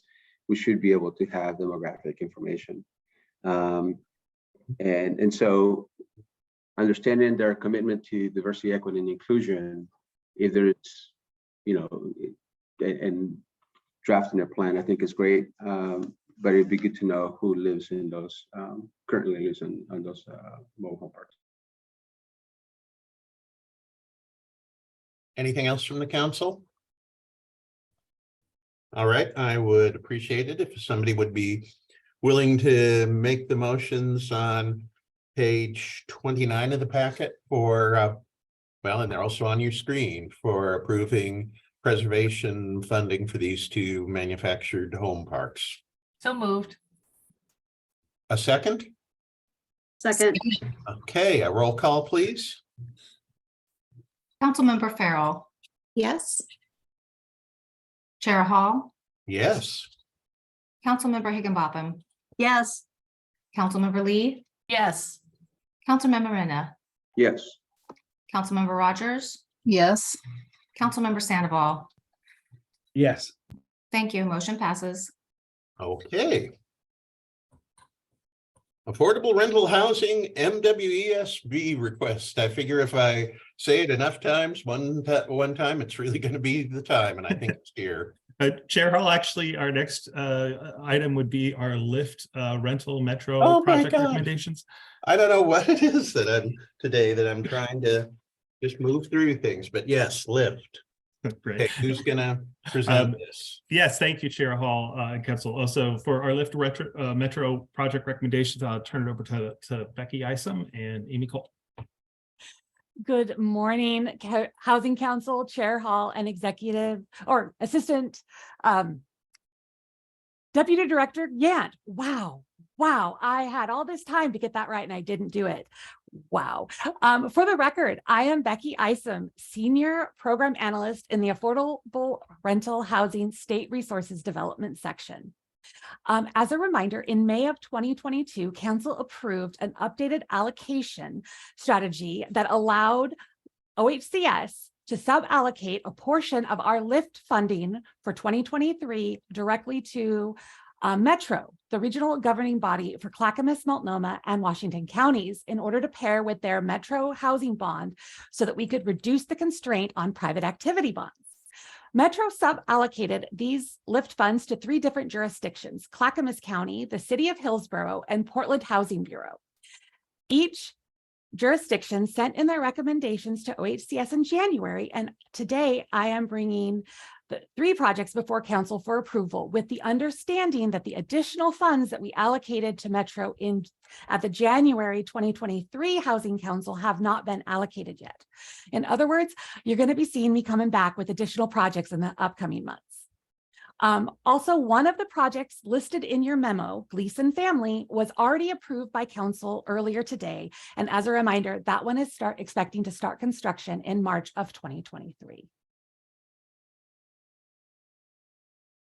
Our first project is Block 67, which is in the City of Hillsborough and is a massive redevelopment effort that the city has been working towards since 2017. With the original efforts stymied by the 2020 pandemic and subsequent challenging marketing conditions, the city relaunched their effort in November 2021, ultimately selecting a proposal that included market rate housing, retail elements, including a grocery store, and a very nice affordable housing 78-unit building. Related Northwest is developing the affordable housing piece of this redevelopment effort with Central Cultural, a Washington County-based, culturally specific organization that has been serving the Hispanic community for 50 years. Central Cultural will be a co-owner of the affordable housing building as well as a resident service provider. The second one I'm asking for approval is Hillside Park Phase 1, which is the first phase of a 2-phase master planned redevelopment of an existing housing authority of Clackamas County public housing site, currently with 100 units of affordable housing. Because LIFT funds are specifically for new housing units, only the 175 net new units are being counted here. However, upon completion of Phase 1, a total of 275 units will be available, with the previous tenants moving into a new 4-story elevator-served building with 100 units.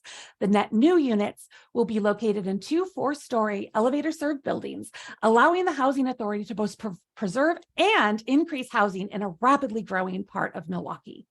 Related Northwest and Northwest Housing Alternatives are the developers working in partnership with the Housing Authority of Clackamas County. The last project that I'm asking for approval today is our PCC Killingsworth project. This was previously approved with LIF funds through our 2021 NOFA, and with a plan for them to start construction in the later half of 2023. However, as inflation and construction costs continue to rise, Home Forward discovered a gap in their funding.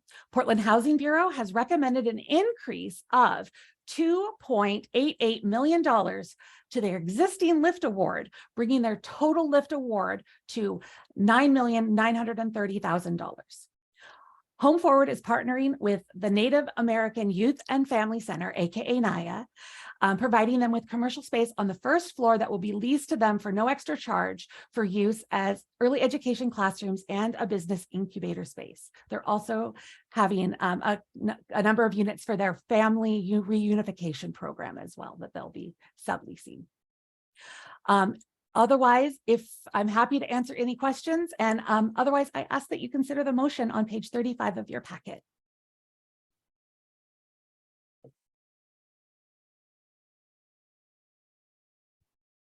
You're muted, Chair Hall.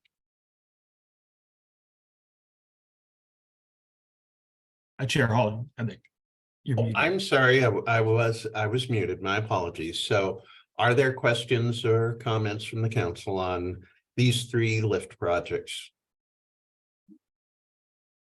Hearing none, I would entertain the motion on page 35, please, to approve the funding. So moved. Thanks, Mary Farrell. And do we have another council member who will second? Mary squared. So it's the Mary month of February. Love them. Okay, a roll call vote, please. Thank you, Chair Hall. Councilmember Farrell, Yes. Chair Hall, Yes. Councilmember Higginbotham, Yes. Councilmember Lee, Yes. Councilmember Menya, Yes. Councilmember Rogers, Yes. Councilmember Sandoval. Yes. Thank you. Motion passes. Thank you, Council. Okay. Warm Springs update request. Yes, thank you, Chair Hall. Amy Cole, you're up. Thank you. Good morning, members of the Housing Stability Council and Deputy Director Yant. My name is Amy Cole, and I am the State Development Resources Manager in the Affordable Rental Housing Division. I am presenting a request this morning for additional funds for the Warm Springs Permanent Housing Project. A little background on the project. The sponsoring team for this project went through our first ever Oregon Supportive Housing Institute in 2020. The project is 12 units sponsored by the Warm Springs Housing Authority with services to be provided by the Warm Springs Behavioral Health Center. The project was originally funded in spring 2020 and received $2.2 million in General Housing Account Program or GHAP funds. The project is currently slated to close on financing and start construction in March 2023. Along the way, the project has encountered and overcome some issues. The first was that it was challenging to attract bids and find a contractor due to the project's rural location. The team has now does have a contractor, and costs in materials and labor, like most other projects funded at this time, they were funded right before COVID. There have been, as we've dealt with many times over the past months, so they experienced that as well. And the project now has a gap of 1.8 million. And this is after the team has worked to raise additional funds and was successful in gaining additional funding from Indian Health Services. The team has done some value engineering on the project and now has this final 1.8 million to be fully funded. And because of that, the staff is recommending that the project's GHAP award be increased from 2.2 million to a little over 4.4 million, sorry, a little over 4 million, to enable the project to move forward and start construction next month. I'm happy to answer any questions and ask that you consider the motion on page 46 of your packet. Council questions? Councilmember Sandoval. Yeah, so it seems like a very important project, and definitely one I think we should support. But it just seems like that's a huge increase in cost. And most of the reasons you gave could be attributed, I mean, other projects could give the same reason. So I just wanted to hear a little bit more detail of why such a raise in cost, because yeah, I mean, just. Thank you. Thanks for that question. I am going to say a few things, and then Alan Borges is here. He's the production analyst, and I'll say that like after I'm done, he can, or Roberto would like to talk. Okay, go ahead, Roberto. No, thank you. This is Roberto Franco, Assistant Director and Development Resources. Yes, we recognize that it's a huge increase. One of the things that happens a lot of times is that when sponsors and developers sign a contract with a general contractor, if that, in this case, they lost a general contractor they had already a bid with, going with a new general contractor, that's a different total game of cost that definitely comes into play. So as the year passes and as trying to get to different contractors, those cost increases just going up the roof. And so I think that's part of the the issues or the causes in here. And it's true, rural communities have a hard time attracting bids, and so we have to consider that as well. And we see that from developers as well, meaning other developers. So this is not the only one that we've come in where we also provide funding gap because of those increased costs. We have some resources that we can make this work so that they can get started on the project and create that permanent supported housing for homeless populations in their communities. Yeah, thank you. Anyone else? Okay, I would entertain a motion then to approve this project. So moved. Yes, thank you. A second, anybody? Second. Roll call, please. Councilmember Farrell, Yes. Chair Hall, Yes. Councilmember Higginbotham, Yes. Councilmember Lee, Yes. Councilmember Menya, Yes. Councilmember Rogers, Yes. Councilmember Sandoval. Yes. Thank you. Motion passes. All right. Affordable rental housing, MWESB update report. Finally, Chair Hall, thanks. Yes. Yes. I knew if I called for it enough times, it would really be time one of these days. Thank you I all was for about your ready to patience. click on and, oh, not me yet. Well, thank you. I'll just key this up just a tiny bit, and then I'll pass it on to Claudia for the much more fuller presentation. But I think we are at an exciting time in sharing with you what has happened with the MWSB strategy and initiative that we have in place in our financing. And I think it also becomes even more crucial as we plan for the new budget from the governor. This will become even more important. Just quickly, it is an initiative. It's a requirement that we're putting in our funding offerings. And the context of all of this and the way we see it is that strategy in finding the ways for minority, women-owned enterprises, disabled veterans to be part of that economy and large economy. If we look at it of the millions of dollars that we provide in financing affordable housing.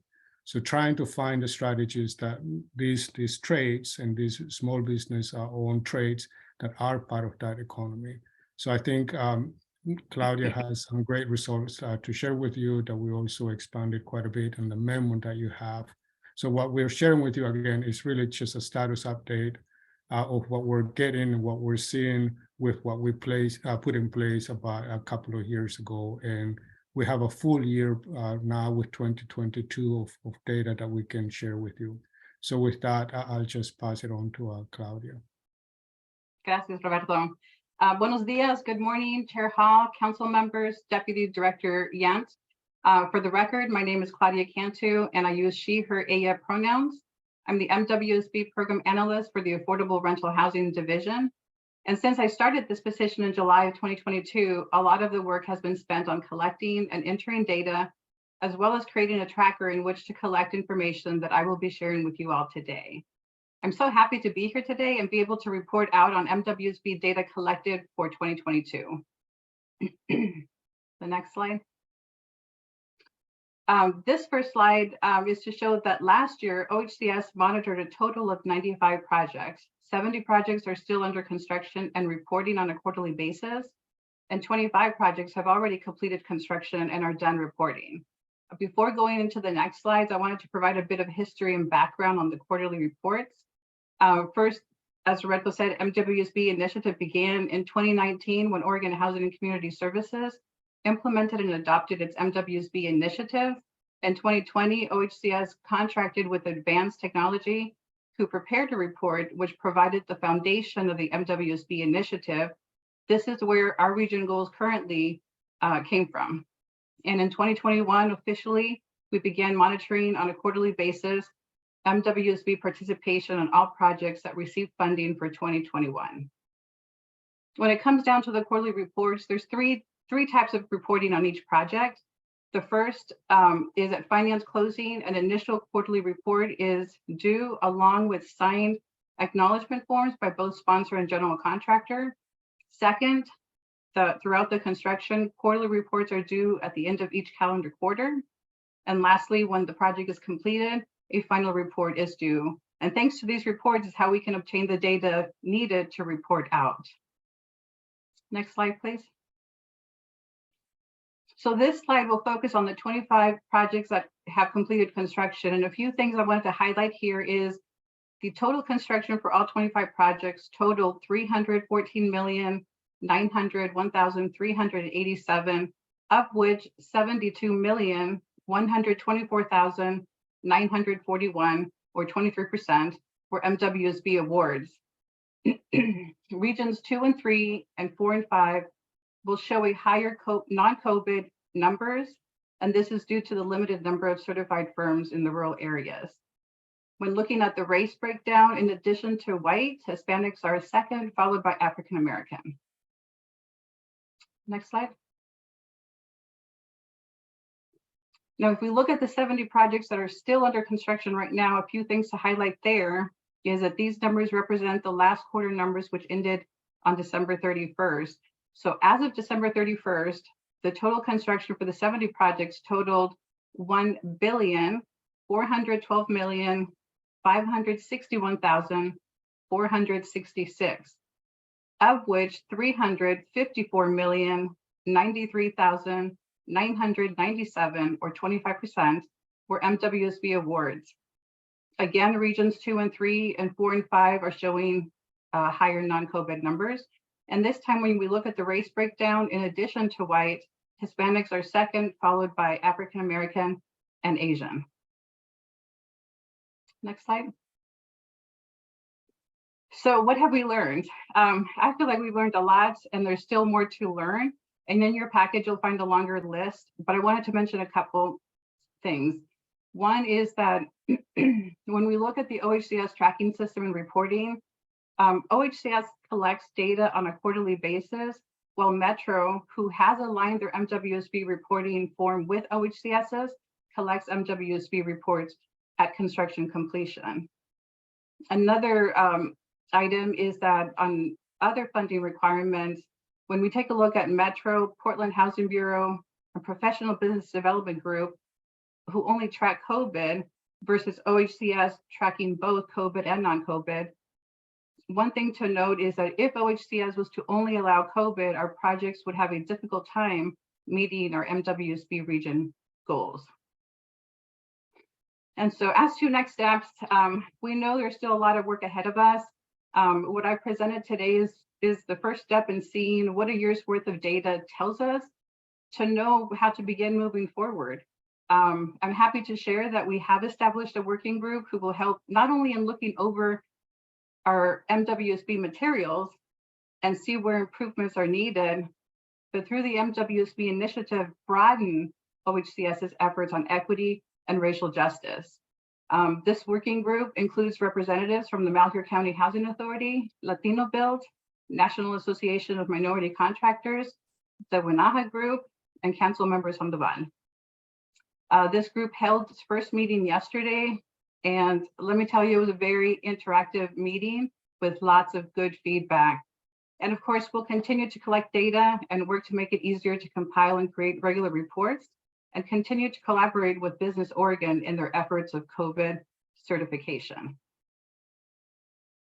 And that concludes my presentation. I'd be happy to take any questions. But okay, Councilmember Higginbotham. Hi, Claudia. I don't have any questions. I just want to say thank you for spearheading this really important work. I'm looking forward to seeing, some really positive results. This is just a really tough area for some areas to meet the requirements in. And I think the work that you're doing is really important. So thank you very much. Thank you. Councilmember Lee. Thank you, Chair Hall. Thank you, Claudia. It's very nice to meet you, at least remotely, and I appreciate this data and information. It's been a long time desired, and so it's wonderful to be able to see that we're starting to reap the benefits of work we started 2 or 3 years ago here. So thank you very much for your leadership. I just want to point out that this kind of information at this moment directly relates to our earlier conversation about the new investments from the governor's budget. We have to take this information and apply it right now to what we're thinking about we're going to do with these additional resources. Otherwise, we're going to risk replicating the structural challenges that we see now related to our projects and racial justice and equity. So we've got to figure out how we use what we've learned here now and start implementing, even as we start to figure out, oh, what's this new pot of money? And oh, how is this additional funds going to impact what we're doing now? We've got to be almost in real time saying, we know it's 25%. What is it going to take to get us to 28% or 30%? We know it's this, what it's going to take to get us that. So in addition with, again, the long game, that we look to the future, we look over a time horizon, we got to start using this data right now in the real world as we have the discussion about what are we going to do with additional funds.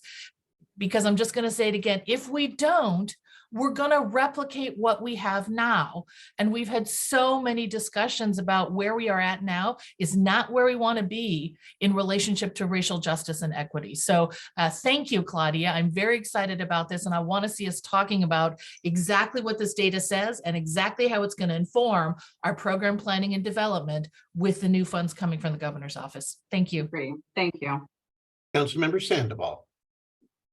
Yeah, I'm really great to see the progress we've made on this. So I wanted to mention one interesting thing that came out of the working group, and that was this issue of whether we should just support, firms with the COVID designation or still kind of keep it open. And so the issue there was that, we want MWESB contractors, right? So there's a demand for it. But getting the COVID designation is actually pretty difficult, right? So then we don't want to have minority contractors be excluded that don't yet have the COVID designation. So, but we want to encourage our projects to have that core. So it creates this difficult kind of situation. So I think we're going to be able to work that out. That's one key thing. The other one is about rural areas, right? I think it's one thing getting contractors to have the COVID designation, but it's another thing to build their capacity. And I'm wondering if the agency can do more in that regard, like building the capacity of rural minority contractors. So, but thank you, Claudia, for your work. It's excellent. Thank you. Hey, any other council members who would like to weigh in? All right. Sorry, Chair. Yeah, go ahead. I'm not a council member, sorry, but I just wrap it up that, yes, I think there's a lot of work ahead of this working group that we've pulled together. And we had proposed meeting with them quarterly, but they said there's a lot of work to do. Let's meet monthly. So I think so that's coming from them, not from us. So there's a lot of areas that we'll be discussing with them, see where we can make improvements. But it's definitely true. It's at top of our list to look at with the new investment coming from the governor's recommended budget. This has to be part of it. I mean, we're not moving away from it. So I think that if there is an opportunity to be part of the council's planning as an overall, because the MWSB is just but one of the many strategies that we ought to think about, and that is not the only one on which we say we are working towards equity and racial justice. It's just one part. So if the council, as you plan your work around that, if there's a place for the MWSB to be part of it, we would like to do that. And also coming the recommendations and any suggestions, input from the working group that we can incorporate as well. So we appreciate any opportunity that we can have. Yeah, and Roberto, I also wanted to add really quickly that I'm also looking to the council for, any like template. How would you guys like to see this information? And via the working group, we can eventually get this, because I want to get to a point where I get to a template. Right now, it's an initiative. We're starting out. You're not seeing the fancy charts that you guys are probably used to, and so we'll get there. But it is a one-man shop. It is just me, myself, and I. And now with the working group, I'm hoping that we can achieve a lot more to the point that it will be good for the greater agency as a whole. Yes. Thank you. Sí se puede. Thank you. Councilmember Sandoval. Yeah, just one quick thing. As part of the working group, there was someone, and Claudia, you can remind me who it was, that had just completed a rural project in Ontario. Oh, yes. Yes, it was Christy, the executive director of the Malheur County Housing Authority executive director. They recently finished a project out there with an 82% MWSB goal. Yeah, so I think for the council's benefit, it might be good to have her present that project to us and talk about the difficulties and the challenges, but also how they were able to do it, because it seems like those are the kind of projects we really want to support. Yeah, and I think they'll look to you, Councilmember Sandoval, to let me know about if we should be bringing this folks to council to be able to report out. But yes, I mean, with the information that we're able to gather, we're also at a point where we can report out on, as new projects come in, how they did on their previous projects, so that if a production analyst or Roberto or leadership, come and say, well, how did folks do on previous? I'm able to go back and say, well, they didn't meet, or they did meet, or they exceeded, or so we're getting there. And I feel so accomplished that we're getting to a point where we have more data to be able to offer the agency. Thank you. This is great. I'm thinking of a former colleague here on the Lincoln County Commission, a banker before he retired to go into public service. And he always said, you manage what you measure. And with the tools to measure things, and especially the right things, the most significant things, I think we can all do a better job of managing and leading, especially in such an important area. Now, we do have a market cost offset fund update memo in the packet, but if I'm reading correctly, it's not scheduled for a public presentation. And I'm seeing Caleb nod. So We are taking our 15-minute break. I've got 11:31, so we will stand in recess until 11:46, but please do your best to be back here and ready to go then. Thank you.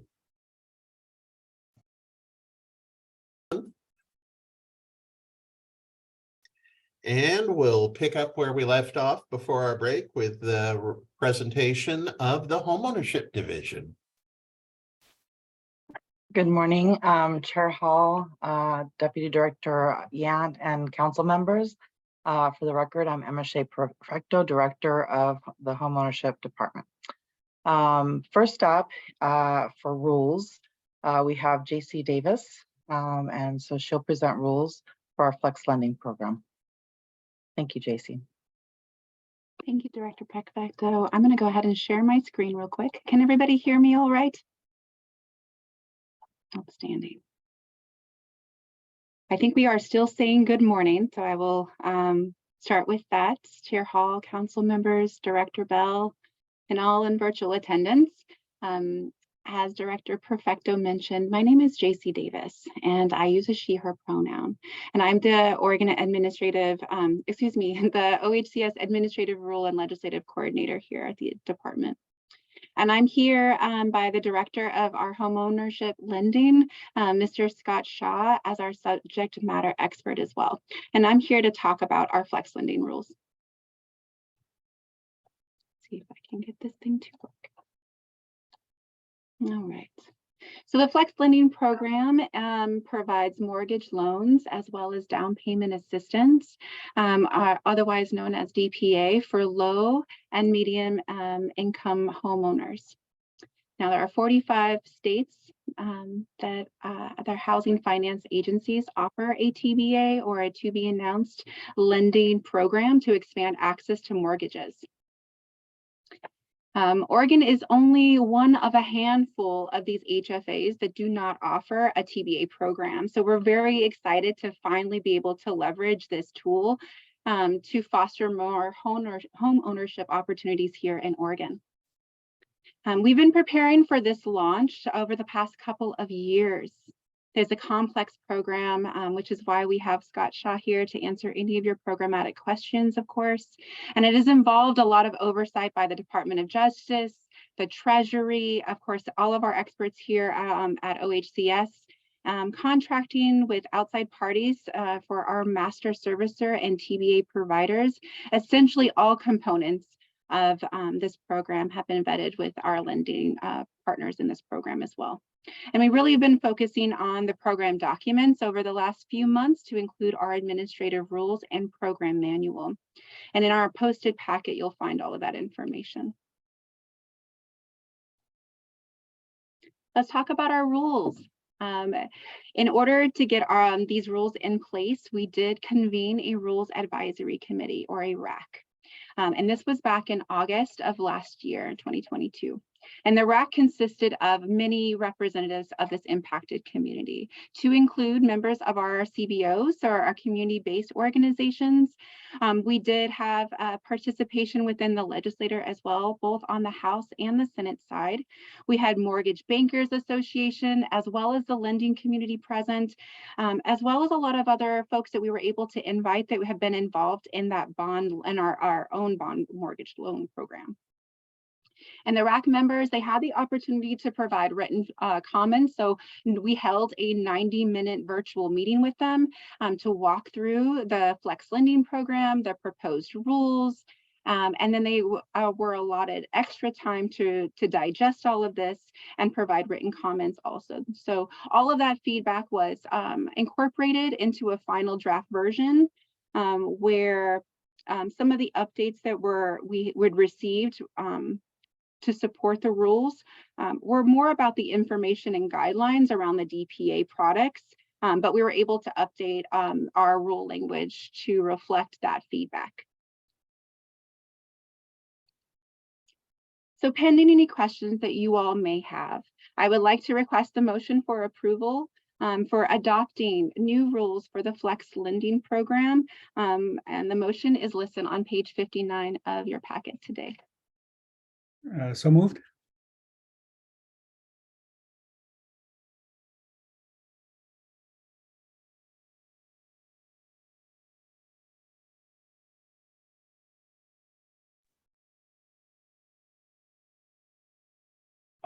I'm sorry, Councilmember Mena. Your hand's up. Thank you, Chair Hall. Just a couple questions. In terms of the minimum credit score, I see that it's 620. Is there a reason why it couldn't go any lower? I'm just thinking of low-income and communities of color tend to have challenged credit scores, and so that leaves a great percentage population or a good percentage population out of the program. The other question I have is, I see that only single units are qualify.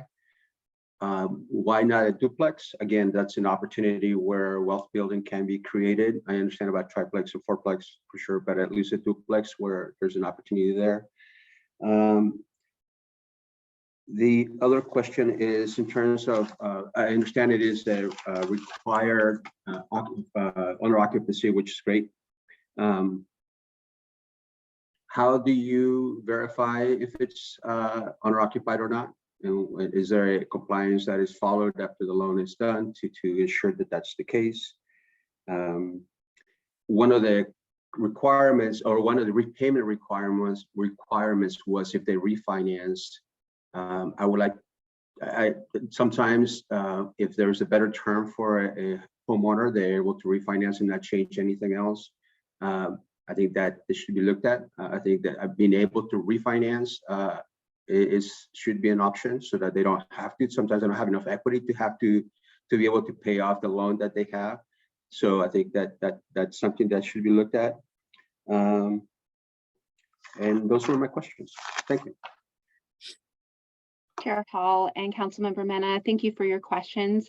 I will turn it over to Scott Shaw to see if he can answer any of the questions around the credit score and the single unit requirements. I do believe that he might have more information, and we can absolutely follow up a little bit more intentionally with the remaining questions if you'd like.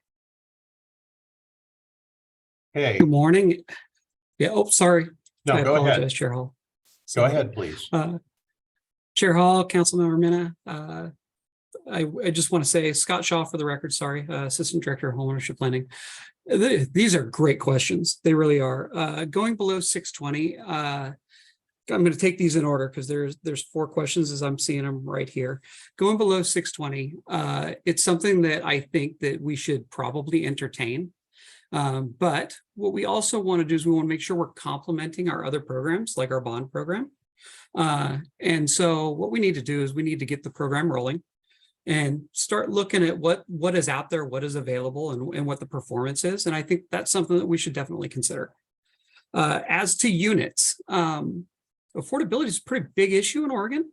And one of the challenges that we're running into is that with interest rates where they are, home prices where they are, adding units is a little bit more problematic because your income limits, you're going to have to count that income that you get.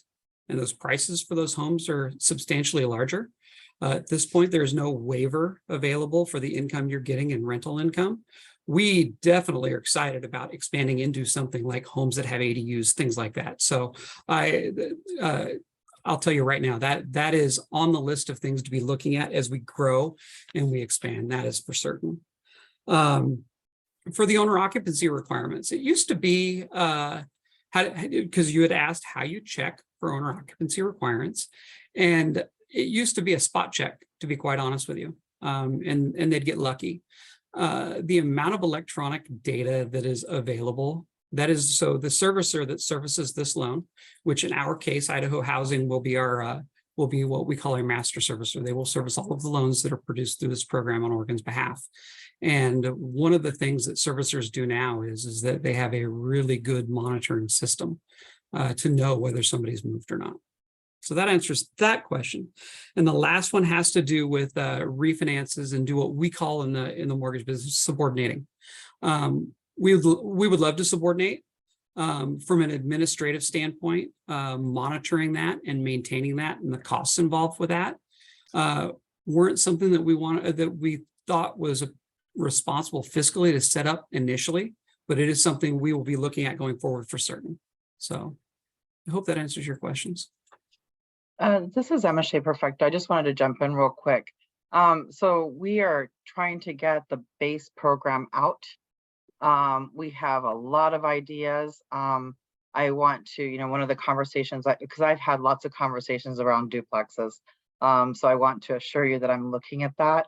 But what we want to make sure is that we don't create a different problem and or don't create opportunities for that wealth building and set people up to be very successful when they do that. So those are things that we want to talk to other partner agencies, look for any other opportunities we can.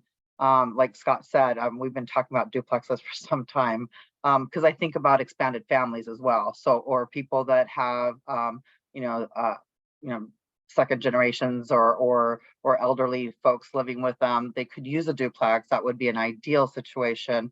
And then, potentially later make it a rental unit and build that wealth and use that to further their family's generational wealth. So we've thought about these things, but we're trying to get the base program out as soon as possible and start doing that and then looking for gaps. There are lots of opportunities with, student loans. There's like a ton of things that we're looking at. We just want to get this out and start it and then start adding programs. Councilmember Lee. Thank you, Chair Hall. And thank you for the presentation and the response. My question has to do with, I appreciate that we're going to land now. We're going to see what happens, and then we're going to move forward. At what cadence are we anticipating that we would re-review these rules or edit or amend them based either on our, sort of shared experience of implementing the program and or we're going to put new aspects to the program out? So are we going to look at these in a year? Or what are you all thinking about when we might go back to take another look to make sure they're still meeting our needs as we test and experiment and figure out what needs to happen next? I appreciate the energy that says, let's try some things first. If it's not exactly right, we're going to learn from that and we'll move forward rather than trying to get perfect before we start. And I know that Councilmember Sandoval made a motion, and so I'm going to pre-second his motion. I'll second that emotion. I'm just into these little lyrics today when we're ready to do that. Hey, Councilmember Rogers. Yes, I appreciate the fact that this is a program that you don't have to necessarily be a first-time home buyer. I think that that's important simply because of all of the market crashes and some people lost their homes. So this will give people who have been displaced an opportunity to apply for funding. Due to the fact that one of our values is focused on equity and inclusion, I'm just wondering why there's not anything in the rules to talk about people of color or marginalized communities or anything. I'm going to jump in there. So we have set up a program that we follow the Minnesota model. And I'll let Scott jump in a little bit to kind of fill you in on that. So there are benefits. We didn't put it in the rules because we put basic rules that we needed to put in. There is the program is centered. I mean, it's a traditional program that they do in other states. We chose to follow Minnesota's model because there's work in there to make sure that we are creating opportunities for communities of color. Again, there's some fair housing pieces that we need to be aware of. And, one of the things that I want to touch on something Mary Lee said, or Chair Lee, or sorry. Is that we're looking at where are the gaps when we look at the continuum of service in homeownership. We're looking at where are gaps, and we do plan on, again, using this program, we're going to get that data, seeing who we're serving, and looking at how the down payment assistance is working with this program. But don't forget, we also have the bond program, and we're trying to create more opportunities.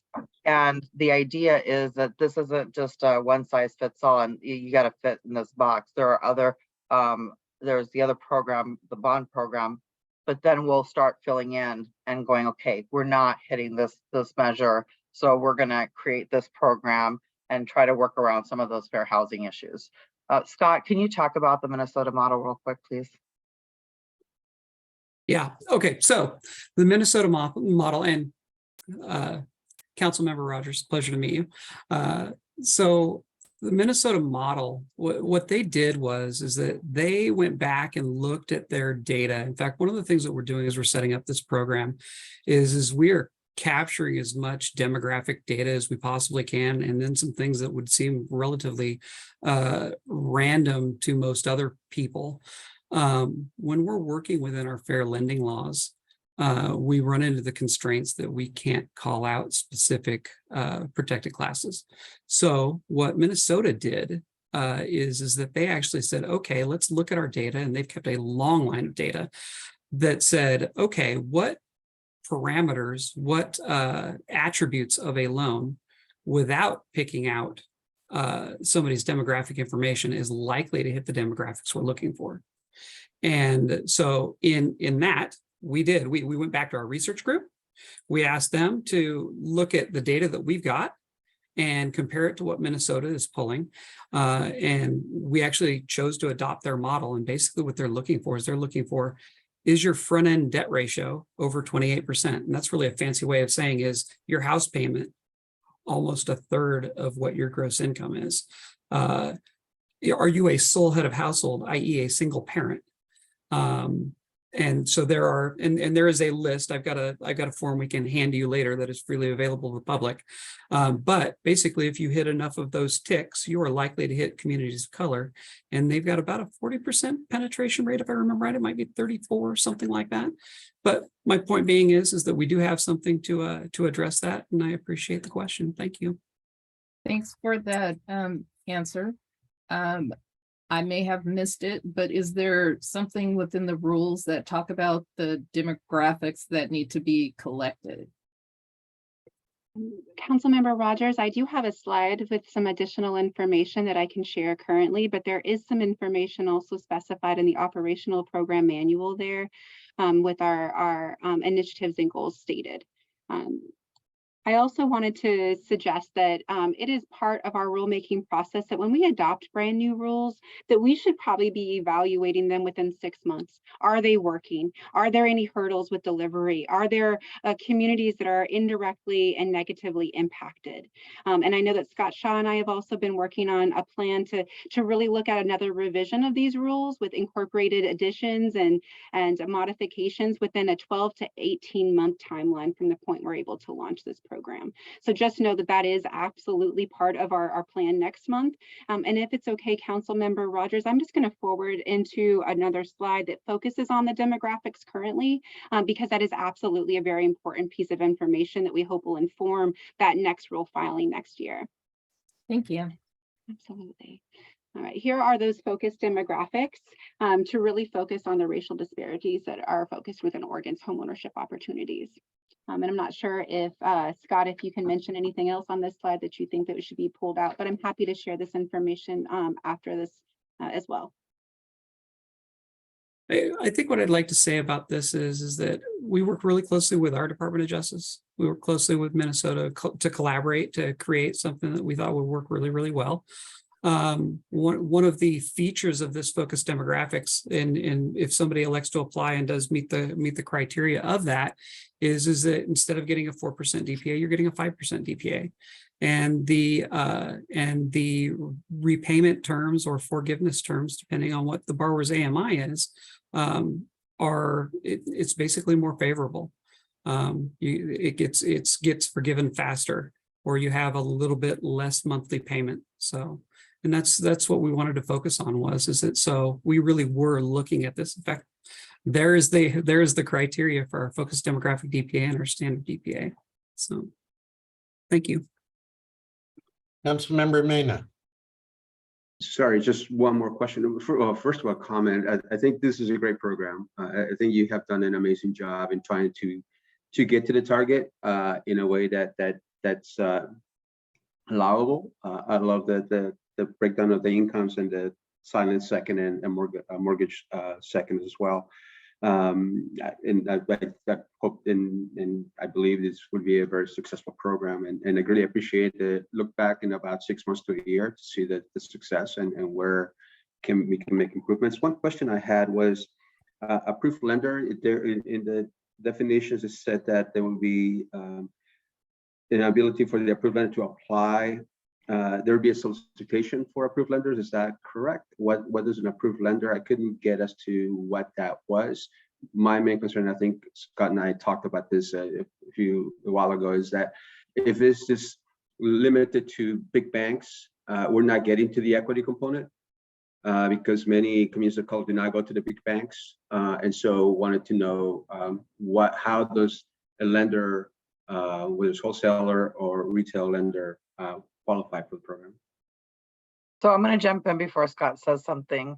I'm sorry, Councilmember Mena, we have this procurement is up, and so we have to be careful what we say. However, I believe that I can say fairly that it's open to every lender in the state of Oregon that wants to apply. I think that is a fair statement. We've made it very easy, and that has been one of the long-standing conversation because I think of rural areas. So I think we've used a tool that makes it open for us to basically we can keep this open for 5 years, and so we can take lenders as they apply. If they qualify based on industry standards and approvals, then we can take them. So I think that's all I could say, but we've addressed that because that's something that was very important to us. So thank you for the question. Okay. That's great. Thank you. Thank you so much. That was awesome. All right. Any other council input, feedback? Are we ready for a motion? So moved. And is there a second? Second. And a roll call, please. Councilmember Farrell, Yes. Chair Hall, Yes. Councilmember Higginbotham, Yes. Councilmember Lee, Yes. Councilmember Mena, Yes. Councilmember Rogers, Yes. Councilmember Sandoval. Yes. Thank you. Motion passes. Right. Again, thanks, everybody. And we're moving on once again. Approving market cost offset fund requests for a series of lift projects. Who's got that? Chair Hall, sorry, I was on mute. Sorry. Yeah. You think I'd learn. Good afternoon. Kim Freeman, Assistant Director of Homeownership Programs, will be presenting this. Thank you. Good afternoon, Chair Hall, council members, and Deputy Director Yant. For the record, I'm Kim Freeman, the Assistant Director to Homeownership Programs, and I use she, her pronouns. I am stepping in today for Talia Concrevis, who presented to you last month on this topic. I'm also joined today by Elizabeth Thomas, who is our LIFT and our Homeownership Development Officer. So in case there's some questions that I may not answer, I have her assistance with me today. And I'm going to give a shout out to Shaloa, who is sharing her screen and managing the PowerPoint presentation for me. So I appreciate her assistance. So just to give you a little bit of some brief background, because like I said, we were here last month and I want to explain why we are back this month. Last month, Talia came to council to share the homeownership market cost offset fund allocations. And at the time, we thought we had council approval to internally approve these awards through our finance committee and the approval of our executive director. So we just provided a briefing. We learned after our council meeting in January that there is an OAR that we were notified by our Department of Justice that really did establish a threshold of the items or awards that need to come back to Housing Stability Council for approval. So we're back today for your approval for 6 of the 11 projects that are above the threshold, sorry. Shaloa, can you move the slide, please? So this is just a little, again, information that we shared last time. We allocated 6.5 million in general fund to offset the increased cost for Lift homeownership project that received reservation of funds prior to 2022. The funds will be invested as grants that add 1 extra year to the projects for their affordability term. This is the first time that the Homeownership Division has offered such support, and currently we only have funds to make this a one-time occurrence. And we did have public testimony this morning that supported the thankfulness of these funds, so I appreciate that as well. During the application period, which started at the end of September and ended in October, we received 11 applications from 7 organizations amounting to over $14 million in requests. The requests ranged from 36,000 to over 4 million. Through these requests, we say that applicants were experienced an average of 23% increase in project costs, and we've heard that as well from several partners. With the OAR, it states that council must approve on any awards that are equal or greater to the million over the 50% of total development costs, which we're going to go into that next. So slide 3, please. These are the 6 projects that are above the threshold. The other 5 that they're moving forward, and we are currently in executing their grant agreements. So they are not listed here on this slide. Due to the fund constraints, we settled on an allocation strategy of the lesser of the applicants' homeowner market cost as request, or 13.025 of their total project costs. The 6 needing approval requests represent urban projects that are on the larger side of scope for a typical homeownership project. And I'm happy to go into more details if that's helpful. If not, I would entertain a motion, next slide please, to approve the homeownership market cost offset fund request for Clackamas, CLT, 27th Street, Cherry Blossom, Foster, and Alder Lift projects. Any council questions, feedback? Anybody want to make a motion to approve funding on these projects? So moved. And a second, please? Second. And a roll call, please. Councilmember Farrell, Yes. Chair Hall, Yes. Councilmember Higginbotham, Yes. Councilmember Lee, Yes. Councilmember Minya, Yes. Councilmember Rogers, Yes. Councilmember Sandoval. Yes. Thank you. Motion passes. You know, it almost, I think if we aren't careful, at least for me anyway, it almost gets kind of mind numbing, the amount of money and the amount of construction, acquisition, rehabilitation dollars that we have the privilege as council members to help steer out the door. And, you know, we're at an absolute housing crisis. Everybody participating in this meeting knows that, but I just try to take heart in the fact that we are making progress, and the pace of progress just seems to be accelerating, and that's wonderful. Okay, next up. Yes. If I might, I'm just looking and been communicating with our teams a little bit. We have a presentation from Housing Stability Council next, where there is a decision and actually 2 external partners that are here and ready to help present, and we want to honor their time. Sure. We also want to make sure that we don't rush through the DEI conversation that is currently slated as last on the agenda. That's the racial equity analysis tool. A huge labor of love and really a guiding document for us. And so if it pleases the council, I would propose that we move that DEI topic to early on the agenda in March's meeting. And that way we are able to give that a full conversation while honoring the decisions and the external partners for the Housing Stabilization Division. I am certainly in favor of that, Councilmember Lee. Thank you. I am also in favor of that with one caveat. I would love for us to get materials. I know there were materials in the packet, but whatever the presentation is, or just some prep, so that we come back on the DEI conversation. We're actually done some work, at least individually, to come into that conversation. And it's the first thing on the agenda in March. Again, I'm worried about time and implementing as we get to July 1. So absolutely appreciate wanting to honor our guests.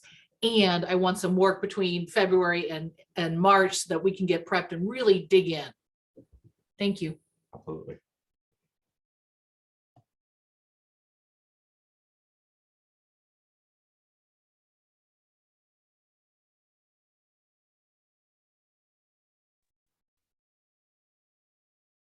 I'm going to go ahead and jump into the discussion for housing stabilization, if that's all right. I'm looking for Director Smith. Not sure if she's on right now, but we'll just dive in and go from there, if that's all right, Council. So my name is Mike Savara. For the record, I use he, him, his pronouns. I am the interim Chief Programs Officer with our Housing Stabilization Division, and I'm here today to bring a walk-on item for consideration for the council today around the Oregon Worker Relief Coalition grant. I am really excited to kind of dive into this discussion with you today. Deputy Director Yant really keyed this up well for us earlier. We have an urgent need to sort of get some policy guidance and approval and authorization from you all. With that, I am going to sort of yield my time to our partners to explain a little bit more about their work and the background of this grant. And then from there, I will take it back over to kind of discuss some of the items that we'd really love clarity on and direction from the council. So thank you so much for the time, and I will yield to our friends from Oregon Worker Relief Coalition.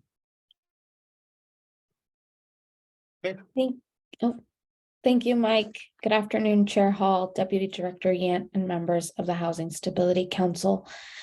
For the record, my name is Isa Peña. I use she, her, ella pronouns, and I am the Director of Strategy at Innovation Law Lab, an organization that leverages advocacy, technology, and law to advance immigrant and refugee justice. I'm also the treasurer and member of the Executive Committee for Oregon Worker Relief, which we are here to talk to you about today. Stephen, I don't know if you can share your screen. We have a brief presentation prepared for you all.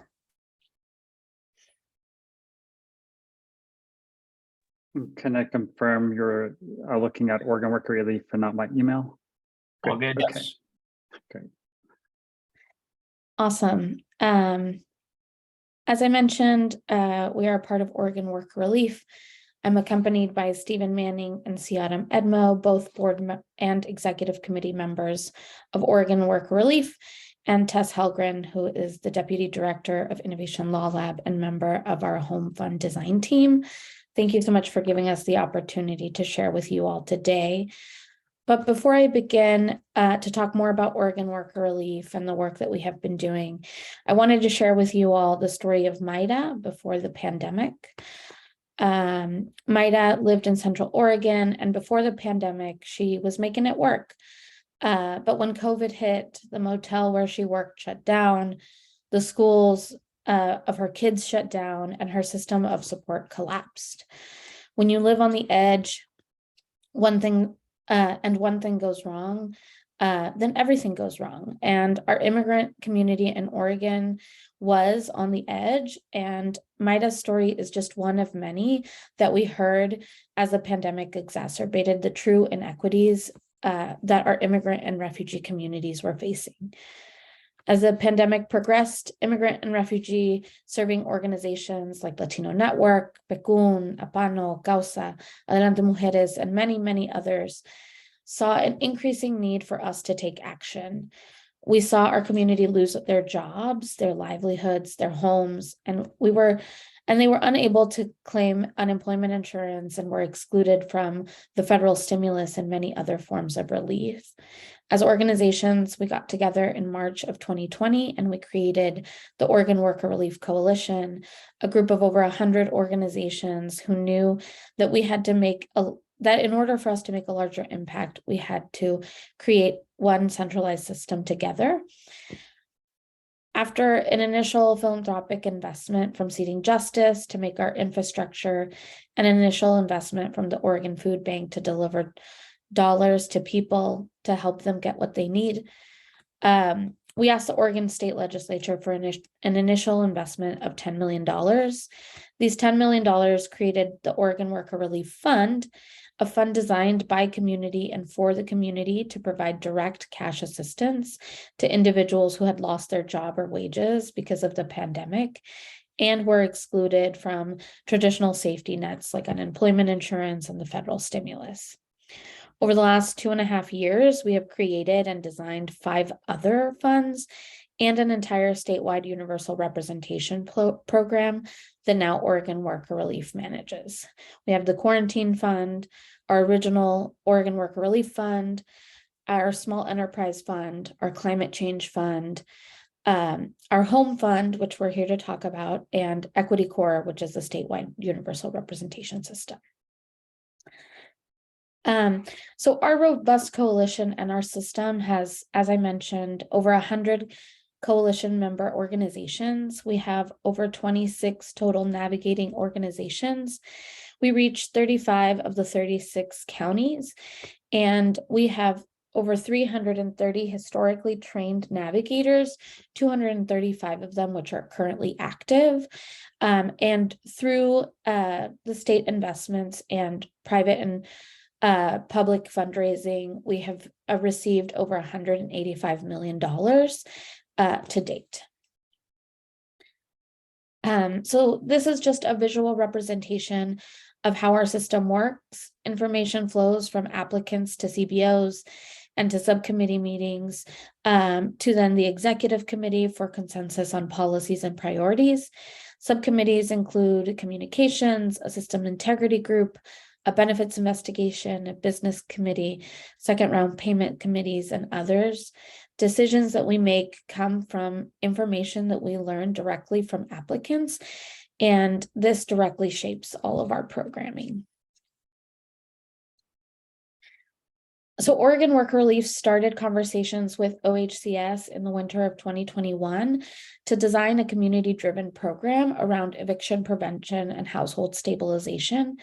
We received some funding to design, prototype, and test a fund to achieve this goal using human-centered design thinking framework for implementation of an anti-eviction community fund that should provide timely, effective financial support to immigrant Oregonians who were facing or were at risk of housing instability to mitigate the risk of eviction and to promote housing stability.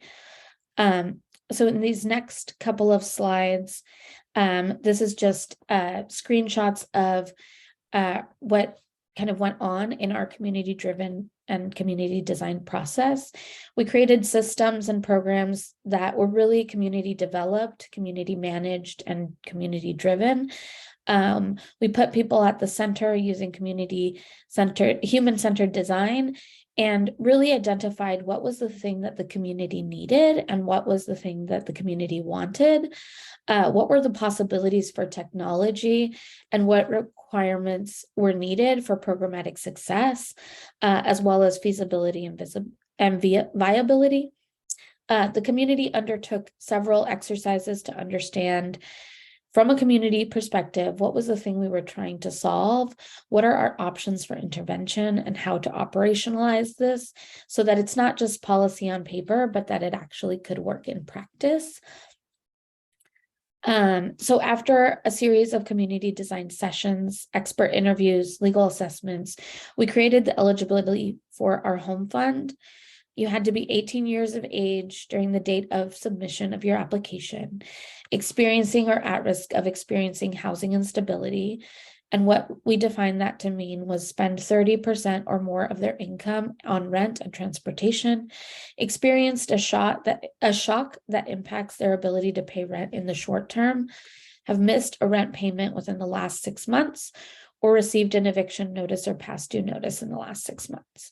And you also needed to be excluded from other systems of support. You needed to be unable to fully access other systems of support because of your immigration status or inputted immigration status or any other cultural barriers that could interfere with your ability to access public support. If you were determined eligible, you could get direct payments to people. We would be offering direct payments to people who were eligible for household stabilization and eviction prevention. There would be opportunities for education and a connection to systems that provide additional education opportunities around home ownership, financial literacy, and more, and supported referrals, which would be connections to other household stabilization resources and legal systems to prevent eviction and houselessness. We were set and ready to launch this fund publicly on February 9th and have been unable to do so because OHCS has called it off. We are here today to ask the council to approve this community designed intervention that provides direct cash assistance, education, and supported referrals so that we can keep people in their homes without creating unnecessary barriers. I'll pass it over to Mike to share more about the timeline and where we're at. Thank you so much, Isa, for covering that. Really appreciate it. And I just want to really kind of echo the process, really that's kind of led us here. I think the council, you all have provided us such important guidance over the last couple of years during all of the different emergency response efforts, just around really thinking about creative new interventions for communities that are disproportionately affected by the concerns that we're responsible for supporting. This innovation, this work of a community design intervention is definitely different, right? It's not the norm for how we often create programs from sort of a top-down perspective, and it really is challenging us to think through the processes that we're going through in our typical ways, and challenging our own assumptions about what the right processes are. And so this is one of the really important reasons why we're bringing this back to you all. So I'm going to share my screen here, and this is a decision memo that we will be sending to you all shortly. And so I apologize for not being able to get this into your packet. This has been a very active process this entire week and up until this morning. So appreciate the grace there for kind of the responsiveness that we're trying to show for our partners. As Isa mentioned, we really want to make sure that this process can come to a fruition and be able to move this forward so that we can get these resources out to folks that need them. So kind of going back to that timeline, as Isa mentioned, OHCS entered into a $500,000 grant agreement with the Oregon Worker Relief Coalition in May of 2022. That was after really months of discussion and engagement with their team to sort of highlight the initial processes that we wanted to go through. That grant agreement was really to design, build, and prototype a culturally responsive anti-eviction intervention that will engage immigrant communities at risk of housing instability. And that is exactly what the team did. The process that Isa just walked through is the 5-minute version of many months and many hours and many different voices and concerns and engagements. OHCS staff were also a part of the engagements, which we really appreciated just the partnership approach that they brought into this. So we had our community engagement teams sitting in those meetings, being able to hear and understand and offer their own insights and perspectives. These funds are from 2 different appropriations that we received, where in the budget report, the legislature specifically noted that funds could be utilized for the Oregon Worker Relief Coalition to do this work. And so that is from House Bill 5202 from the 2022 short session, and from Senate Bill 5561, that's the second special session during December of 2021. So sort of bringing to the fore, we had this initial grant agreement that really spurred the relationship between OHCS and Oregon Worker Relief Coalition. And as we brought the grants forward, we received additional guidance from the Department of Justice. And that is actually why the Housing Stability Council already approved OHCS entering into this $14.5 million total grant in September of 2022. So that was a part of a series of decisions that you all made, really bringing to where we brought forward sort of a whole policy framework of various different grants that we were planning to enter into to make sure that we were in alignment with your direction. And so we're bringing this back now because of additional guidance that we've received around the specific type of interventions that the community has designed through the Oregon Worker Relief Coalition grant, namely the use of direct cash transfer. And so there's several criteria that we want to highlight in the agreement provisions. And sort of this is going to get into the weeds, so please bear with us a little bit, but this is really important for us to make sure that we're bringing this information, sort of elevating some of these decision points to you all so that we can get feedback, guidance, and then understand the wishes of the council to move forward. So really trying to dive into some of the specific agreement provisions and apologize for the text-heavy image here, but I want to highlight sort of what these agreement provisions are and sort of just elevate that there are risks associated with some of them from a compliance perspective. So obviously, I know Director Bell has said many times that we need to really rethink how we evaluate and think and talk about risk. And this is a good example of us really trying to wrestle with that. Right? There's risks around compliance, and there's also risks around people losing their homes and the inability to access key services. So we want to sort of talk through those various risks and those tension points with you all and get direction from you. So a couple of the key agreement provisions that I'm going to walk through right now that we're interested in getting your feedback on. And then if the council wishes, we would appreciate a vote on this item so that we can really understand your direction. So the Oregon Worker Relief Coalition would utilize a direct cash transfer intervention for applicants. So Isa talked about that process, sort of all of the different nuances there to really understand the needs of that specific applicant and sort of their infrastructure that they've already had set up. The next one is really how we understand what the applicant will need based on the conversations and the relationship with those housing navigators or with those navigators from the coalition. So in this case, we would utilize a self-attestation process with applicants attesting to their needs related to the use of grant funds for the purposes of housing stabilization. So rather than requiring some form of third-party verification, we're saying that this is a self-attestation, that the tenant or the applicants are essentially saying under oath that they agree that they agree that they have certain needs and that those needs can be supported through the housing stabilization investment here. Next up is the Oregon Worker Relief Coalition would have a policy outlining the assessment of participant need that guides determinations regarding the volume of expenditures of grant funds per applicant to respond to their needs. So this is really just that policy making system that Isa sort of briefly showed on the screen, that they have those systems in place to sort of determine process, determine policy. We really want to make sure that those pieces are in place so that there's really that organized approach. And at this point, from what we've understood, they do have those systems in place to really support those pieces. The next piece here is that the housing stabilization resources that we're talking about, these state general funds, may include lack of access to transportation, limited ability to purchase food, out-of-pocket medical expenses, and other critical non-housing expenses that, in the judgment of worker relief, impact the stability of the household to safely and stably remain in housing. This is a really important one because part of the guidance that we received from the Department of Justice is about how the resources connect to the nexus or the piece of OHCS's authority. So as you may know, we deal a lot with housing needs, right?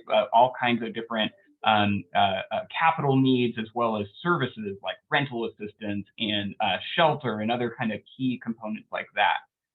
Obviously, we know that people are more than just shelter. They need all kinds of important access to resources to thrive and to do well. And so what we're looking for here is that the nexus between housing instability and some of these other components of a person's life seem, from your perspective as policymakers, a worthwhile and valid connection to our existing authority. Happy to get into that one a bit more, but really trying to understand that people's experience of housing instability is caused by many factors in their lives. There's many different things that feed into that housing instability. That a crisis point in someone's life might be related to their ability not to be able to pay for a car repair. They can't get to work, and then they're not able to pay their rent.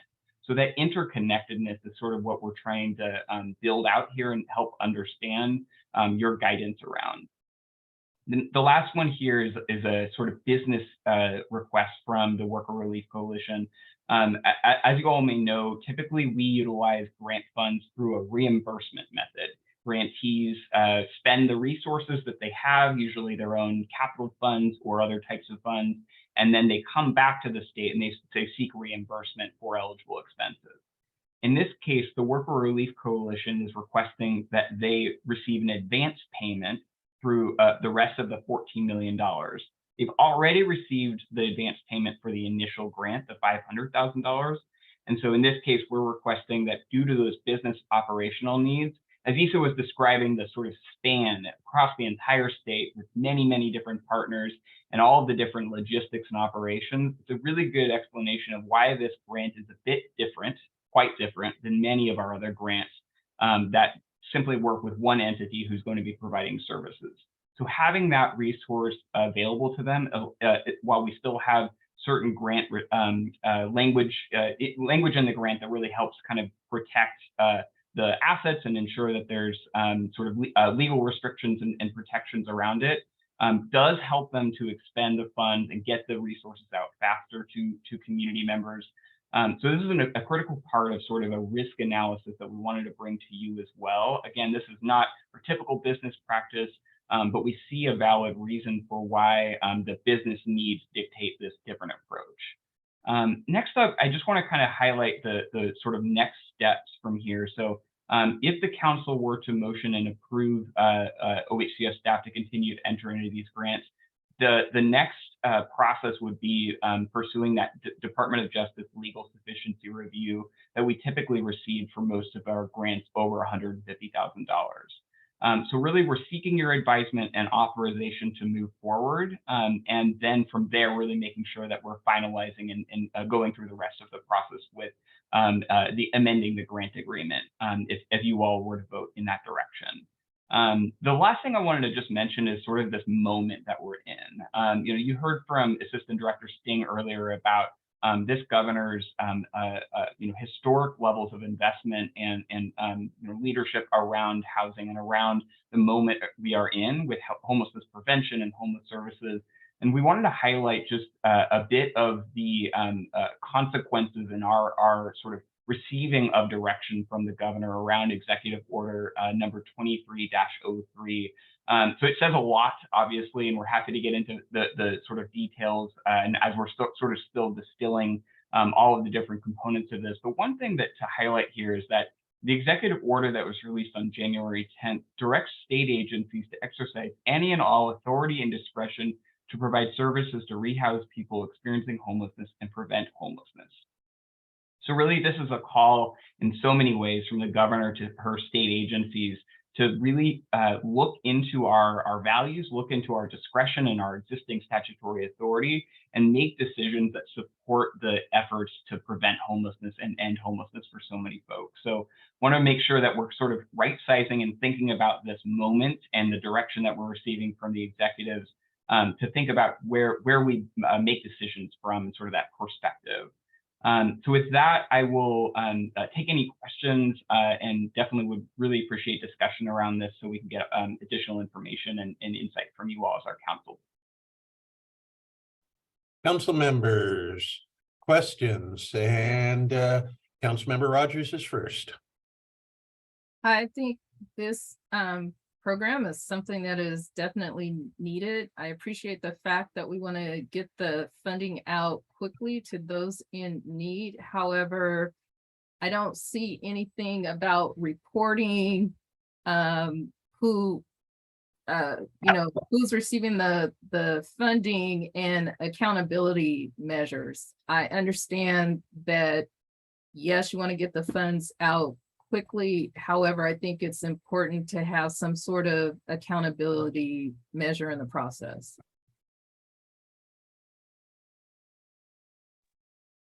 Thank you, Councilmember Rogers. Sorry, someone just rang my doorbell, so I'm a little balancing here, and my dog got a little upset. I would love to dive into sort of those reporting processes.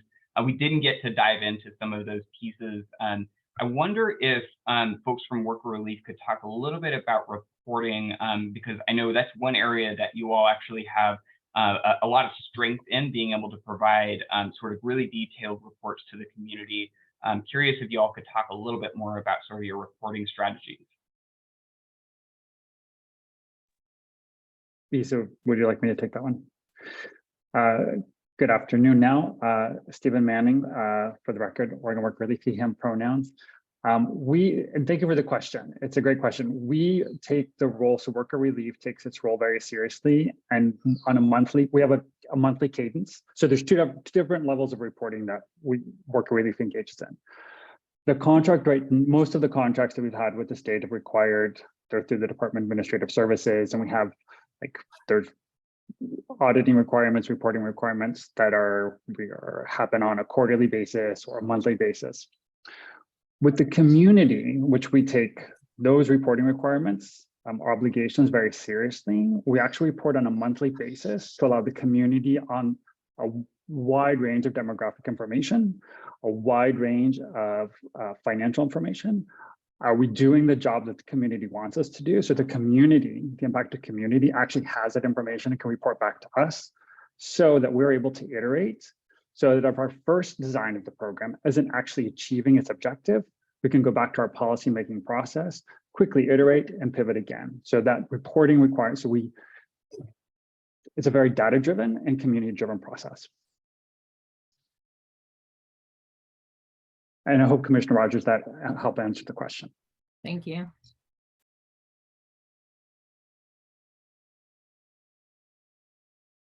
Okay, Councilmember Higginbotham. So I have a couple of questions and a couple of comments maybe. So one of the questions that I have on the cash transfer is that accompanied with case management? And I don't know if you want me to ask just get all my stuff done or just do it onesie twosie. Yeah, happy to let Worker Relief kind of weigh in on this. I would say, one component of this is that the application process, and this is sort of just from my perspective, is very relational. So it is very much embedded with the community-based organization partners that are out throughout the community. It's really trying to understand those folks' needs and connecting them to the different supportive services or education, as well as the direct cash transfer. But Isa, Stephen, please jump in if there's additional information there.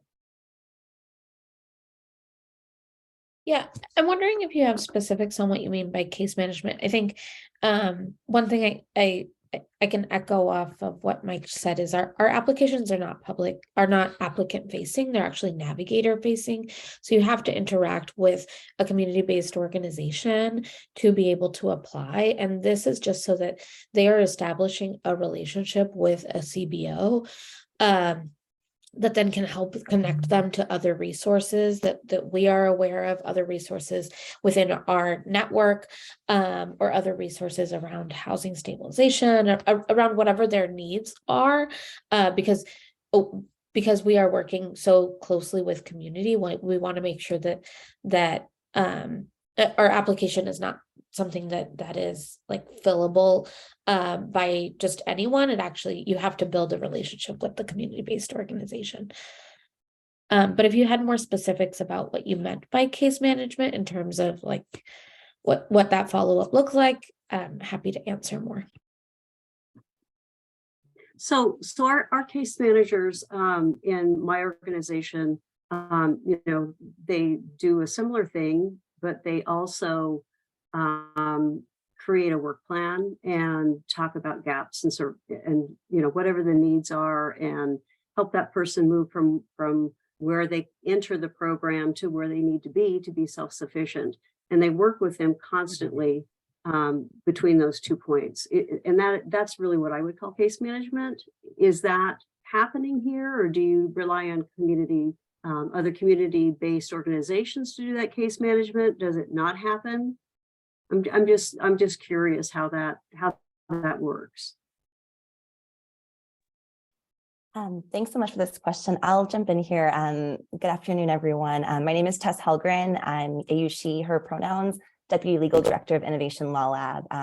And I'm involved in this fund from the design side. I participated in the design process and from a legal perspective as well. To the case management question, because the whole structure of this fund did arise from these community-led design sessions, that's very much something that we brought to the community about what sort of, should there be conditions on this funding? Should there be steps that you need to go through in order to receive the funding? And what came out of those discussions through that iterative process was that it was felt that community members who are eligible should be able to receive the funding and then connected to those services. And that if they do connect to additional services and can document that, that could make them eligible for additional funding to make that sustainable, but that the initial payment was not conditioned on compliance with certain steps, but rather meeting the eligibility requirements. So that's certainly something that was considered. And I think there are elements that are shared from the model you're speaking about, but it was, I think, what emerged through the community-led design process was a little bit different here, while still prioritizing and facilitating connection with services where that's something that community members want to engage in, and really actually incentivizing that process as well. So I hope that helps answer your question. Yeah, I think that does answer my question. I have a couple other comments to make, and I'm trying to wrap my head around this because it is such a new way of doing business. So I'm not opposed to it necessarily. I just have to talk some things out because it certainly isn't what I'm used to. Self-attestation, that's a terrible word. That is one of the issues that we do have quite a bit of experience with, just through OREP and some of the other programs that came down the pike with some of the tax relief. And that program has some fraud and abuse in it. And I just want to caution us on self-attestation if that's the only thing that we're looking at. And then the request of advance payments. I just have to tell you, that makes me very nervous. We're talking $15 million to advance on good faith. And again, you know, I'm trying to wrap my head around this. I understand that it's different, but that seems like a lot of faith on our part. And the other thing is, it doesn't sound like there are many requirements put on this program as far as the folks they're managing the programs. And again, I'm old school. I'm used to very onerous grant requirements. And if this is a step that could help Oregon Housing maybe relax some of those other onerous requirements on other grant funding, you know, I might say, woohoo, that's a good thing. But that does concern me as well. And then my other question has to do with homeless management information system. Is there a requirement or an expectation that you all would connect these customers with that system so that they could be counted with the larger homeless population? Councilmember Higginbotham, thank you so much for the questions. I can take some of those. Thank And you. just want to thank you for engaging and wrestling with this. We really appreciate this. This is why we wanted to bring this to you all. So just want to echo and appreciate that.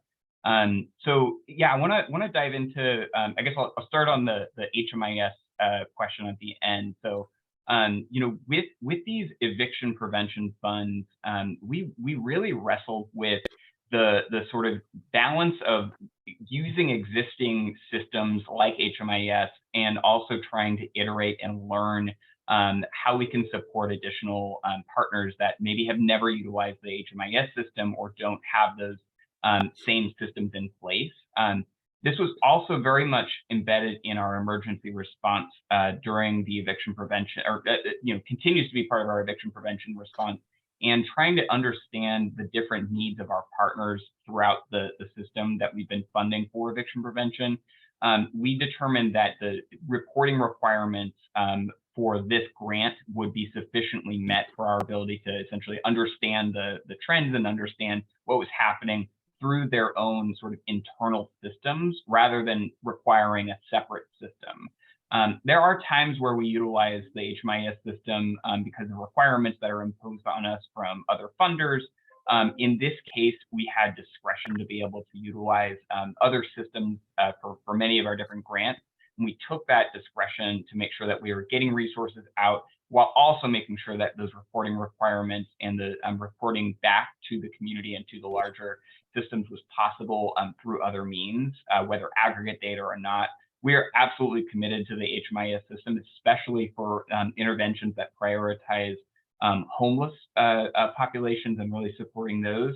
This intervention definitely spans that gap in a lot of ways. It's really a bit broader in terms of its focus on evictions and trying to support folks. So it is something we wrestled with and really wanted to lean on the community to kind of tell us what the systems and processes would work best for them to be able to deliver to their folks.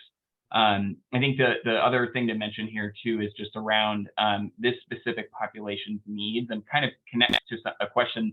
I love that you're thinking about, what do we learn from this work that can maybe inform others? And I think that's at the heart of this idea that we see from the House Bill 2100 recommendations and many other places, this idea of targeted universalism, right? So we're thinking about a specific population's needs right now and sort of designing this intervention with community to really try to understand that.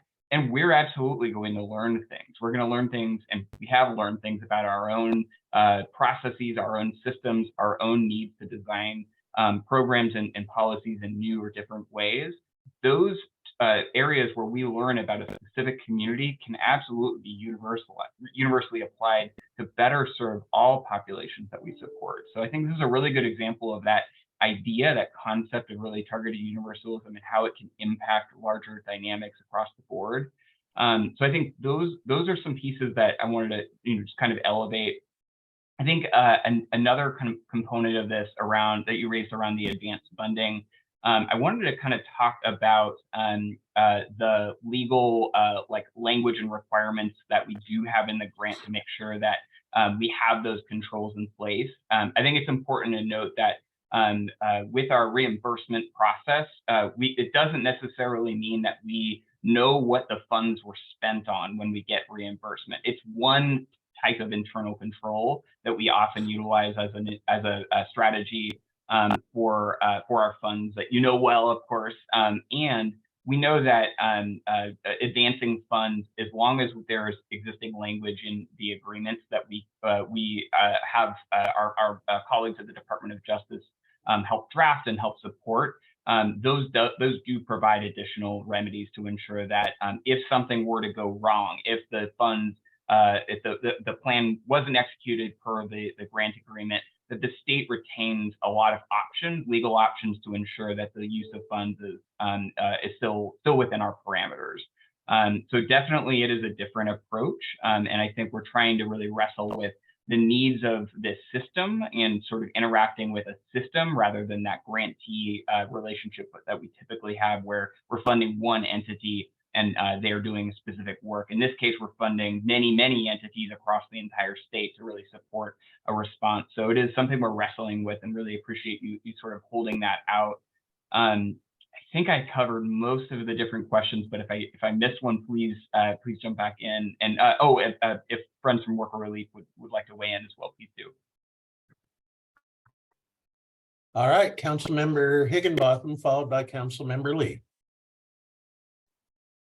Councilmember Higginbotham, did you get your chance to? I think I did, and I'm just trying to listen and learn and soak it up. So take it away, Mary. Thank you so much. Thank you, everyone, our guests, for being here and for the opportunity to speak to this on the record. So unsurprisingly, I have a couple things I want to say about this. One is I see us struggling to use our current frames and our current practices to evaluate a project that is not in alignment with our current frames and our current projects. So I see and understand this tension. I want to invite us to not do that. This is not a case management program of the type that we fund a lot of. This is an unconditional cash transfer program. Those two things are very different and they don't equate to each other. And we can't evaluate an unconditional cash transfer program using case management standards and practices. So, you know, I see why we're having a tension here, and I want to point that out. I want us to invite us to stop using the term risk. And I think, Mike, you started this, and I want to bring us right back here. There is risk to not taking action. There's the risk that our communities of color live each and every day because of inaction, because of structural white supremacy culture. And there's risk to the money that we go out. I am not worried about this advance. We regularly, every month, give amounts that are in this ballpark to private developer businesses without one comment or question about whether they have the administrative capacity to be able to manage that amount of money. Now, you know, humanly, I just say that's a lot to get out and you all take it on, okay. But the fact of asking about this amount for this project in this moment, when we don't ask about it in other places, I think reinforces for me that we don't have the right mindset yet to be thinking about this kind of work, hearing this work, and supporting this work. What I would say is that this model is the model that starts to look like what our values, what we say our values are as a council and as an organization, might start to look like in real life. We talk a lot about what we want to see out in the world, and we talk a lot about trying to seek racial justice and equity. This is the kind of work that actually starts to live into that and actually starts to manifest that in the real world. And it pushes us. In this moment, again, I'm on this horse, and I'm just going to be on this horse of incredibly increased amounts of resource.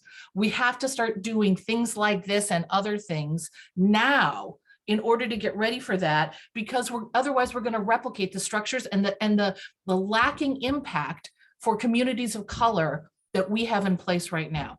I would, I guess in closing, I would just say, I think our challenge is to ask ourselves, can we trust and can we invest? Can we trust in the work of people and the community, particularly communities of color? And can we invest? Can we trust and can we invest? And I would say, I don't want to see this project tie itself up in knots by saying, well, this amount is going to go to this amount, you know, this amount is going to go to this purpose. To the greatest extent you can provide unconditionality in every aspect of the support that you're going to offer to community members, please do. As an aside, Multnomah County's been in this unconditional field for several years now. We have done practices with self-attestation, all of these things, and we have seen amazing success. So if we want to talk about who is also invested in this way in large amounts, certainly not enough, I have personal lived experience with that. So I want to say, sure, were there some tension here? It ain't all that. If we are living into our stated values and the agenda and the work that we want to see out in the world, we have to start doing this times 10, right? What makes us 10, not just 10% better? What makes us in the community 10 times better is this kind of trust and investment. And will we make mistakes? Absolutely. But I am 100% in support of this, because let's be clear, even as we vote, it's going to be months till this money gets to the community, because we have got to go through legal review and contract, right? Like, so let's be real. We're not talking about money getting out the door, even at the end of the month. We're talking about money getting out the door, maybe in 90 days, if we're lucky. And, there's some kind of harmonic convergence that happens. So, again, thank you, total support, exhortation to push ourselves even more to get to this place of trusting and investing. Thanks.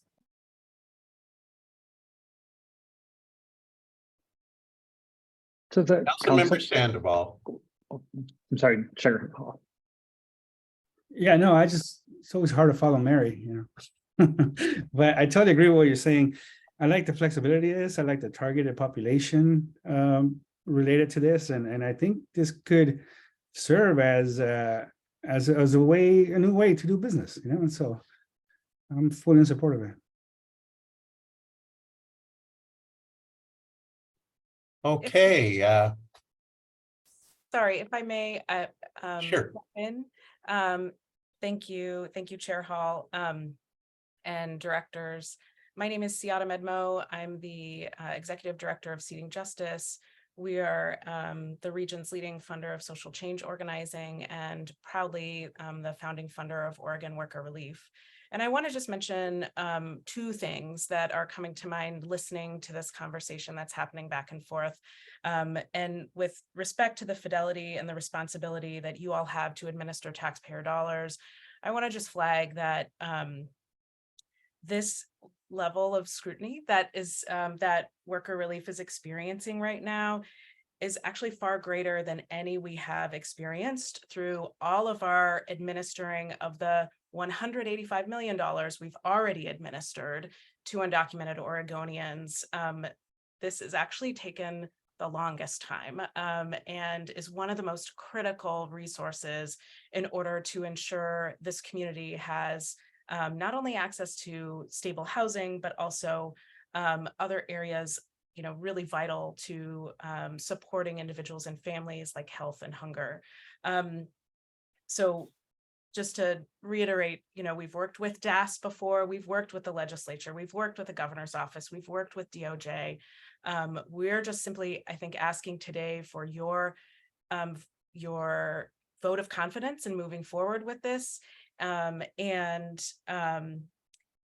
So for me, like the 15 million compared to the 185 we've already responsibly administered, there's that. And then I think the real question as a funder that I always ask myself is, can I accomplish my goal without this partner? And I will go out on a limb and say, you really can't. And I think you should be really thinking about everything that you can do to support this community-led approach. Thanks so much. All right. Anything further from the council? Excuse me.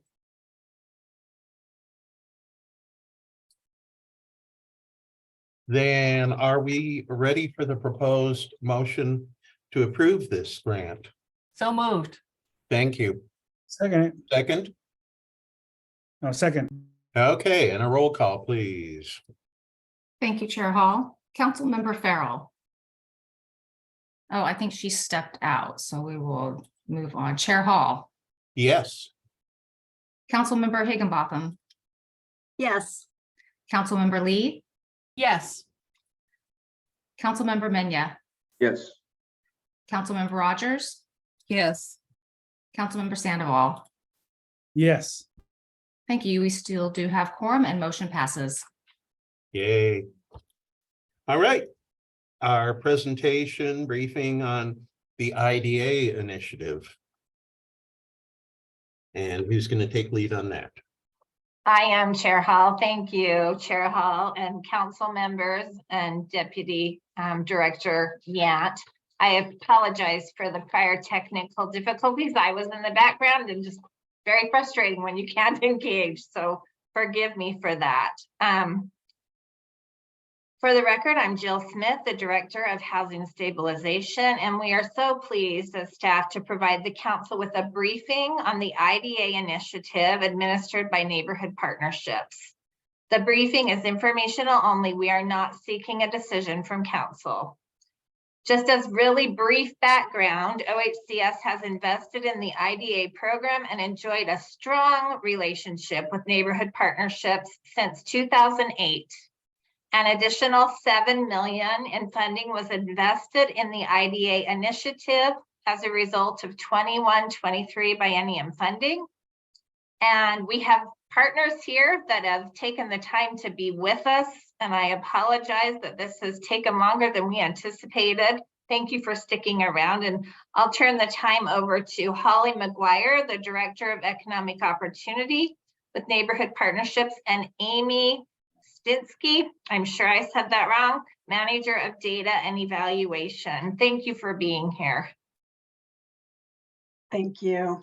Thank you, Chair Hall, members of the council, and Deputy Director Yant. Just to confirm that my audio is okay, just in case I'm not being heard, great. And so thank you again for inviting Neighborhood Partnerships to share recent outcomes of the work of the statewide Oregon IDA initiative. I am Holly McGuire, Director of Economic Opportunity at Neighborhood Partnerships, and I will shorthand that as NP in my talking points. And Amy's gonna do my slides for me. So next slide. As a reminder or an orientation, IDAs or individual development accounts are match savings accounts. Match savings boost the power of a participant's own income and savings by matching each dollar saved anywhere from 1 to 1 to 1 to 5. Most savers in the Oregon IDA initiative are now being matched $5 for each dollar they save. At 5 to 1, if I save $100 a month or $1,200 total for the year, I will be matched $6,000 for a total of $7,200 toward an asset goal. We'll be providing a link at the end of our presentation to a 2-pager in addition to a much longer evaluation report, which will provide more depth. And always feel free to reach out to me. I love to talk about IDAs and I'm happy to dive deeper with folks. Next slide. When I last had the privilege of sharing with the council about a year ago, I shared some key changes to policy and structure that have increased the accessibility and impact of the IDA initiative, including increased annual match limits and the addition of emergency savings. Over the last several years, we have, sorry, just lost my visual.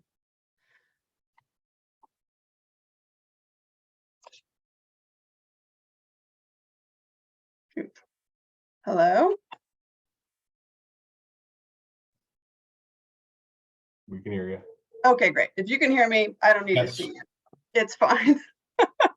Over the last several years, we've been integrating critical narrative development and working with providers and OHCS to bring our IDA mission and messaging into alignment with the work the initiative has been doing on the ground.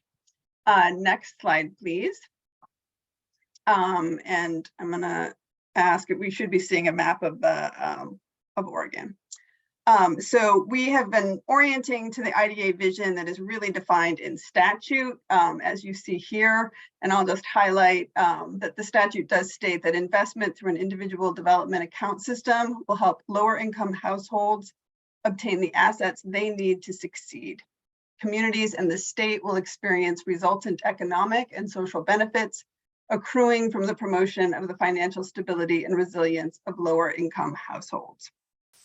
From this, and working since 2019 through the pandemic, we've been honing in on what the initiative does well and what our North Star is to support that work.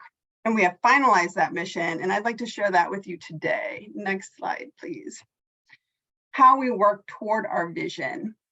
So the Oregon IDA initiative brings state resources to support financial stability and wealth building among Oregonians with lower incomes, working to ensure an equitable and statewide impact in communities historically and systemically excluded from economic opportunities. Savers use IDA matching money to increase the power of their own savings to reach self-determined financial goals. And the coalition of providers that make up the IDA initiative work alongside savers to address the needs and visions coming from communities most impacted by an inequitable economy. IDA providers partner with savers by offering community-based support, information about financial systems, and matching money. As you can see, the mission identifies the action areas for the IDA initiative as a whole, for participants, and for our statewide network of providers. We believe this vision will support us to stay focused in our efforts to increase the equitable reach and impact of IDA state funds for all Oregon communities. And I am going to turn over my time, next slide please, to NP's Manager of Data and Evaluation, Amy Stuchinski. NP's efforts to support the IDA initiative to be as effective, human-centered, and impactful as possible are powerfully influenced by being data-informed. Moving from data to evaluation to understanding what the data is telling us is not a given. Using data to improve and not harm is not a given. MP and our IDA team have worked with intention and regular use of an equity lens to honor the data participants provide by honing what data we ask for, by respecting confidentiality, and by doing the hard work of moving from data to actionable meaning making. Amy is deeply knowledgeable and equity focused and a leader in this work. Amy. Thanks, Holly. Good afternoon, Chair Hall, members of the council, Deputy Director Yant. My name is Amy Stuchinski, and I'm the Manager of Data and Evaluation at Neighborhood Partnerships, where I work to help the IDA initiative use data to understand participant needs and our impact, with the goal of working towards a community and economy where prosperity is more widely shared. I'm bringing results from our most recent biennial evaluation report with slides from that report. We just published these findings, which focus on activities over the last 2 years. In the face of pandemic disruptions and increasing costs of living, the Oregon IDA initiative continues to demonstrate that it supports Oregonians with low incomes to stabilize their financial lives and build a thriving future. And it does so in a way that builds more inclusive, resilient, and racially just communities. Our evaluation is driven by the broad research questions listed here. As an initiative, we use this information to understand the success of our network in targeting the resources we have to those most impacted by a lack of access to financial stability and assets. Think about rule and policy responses to barriers, and understand the extent to which IDA participants are achieving intended outcomes in terms of their financial stability and asset ownership. We use a combination of participant survey, interview, and administrative data. And I want to share with you today a few quotes from our participants. With an IDA, Crystal Granger achieved a debt-free college education. This led to her ability to later purchase a condo in Northeast Portland, in a historically predominantly African-American part of town, where development policies supported by white city leaders and residents have displaced many Black families. The ability to stay in Northeast Portland was particularly meaningful to her on many levels, including because her parents were only able to purchase their home by putting her white mom on the title and deed and leaving her Black father off of it. In a shift from her family's experience, Ms. Granger sees her home as a seed for generational wealth building. In the data I share today, I hope you'll see that the initiative partners are maintaining focus on prioritizing strategies focused to achieve racial equity in financial stability and opportunities for asset building, that our broadened set of asset goals have given participants more control, reduced financial barriers, and led to increased success, and that we continue to see long-term positive impacts, even in the face of the pandemic and rising costs of living. IDAs are a financial stability and asset building program, and as such, we need to be responsive to racial wealth disparities. Wealth inequality was and is designed by government policies and implicit bias, specifically anti-Black sentiment, that have led to what researchers Natasha Hicks, Fanaba Otto, Ann Price, and William Darity Jr. have called wealth starter kits, in the form of government-backed mortgages, farm loans, a social safety net, and business and education subsidies to white families, while intentionally excluding and exploiting Black, Indigenous, Latinx, Asian, and Pacific Islander families.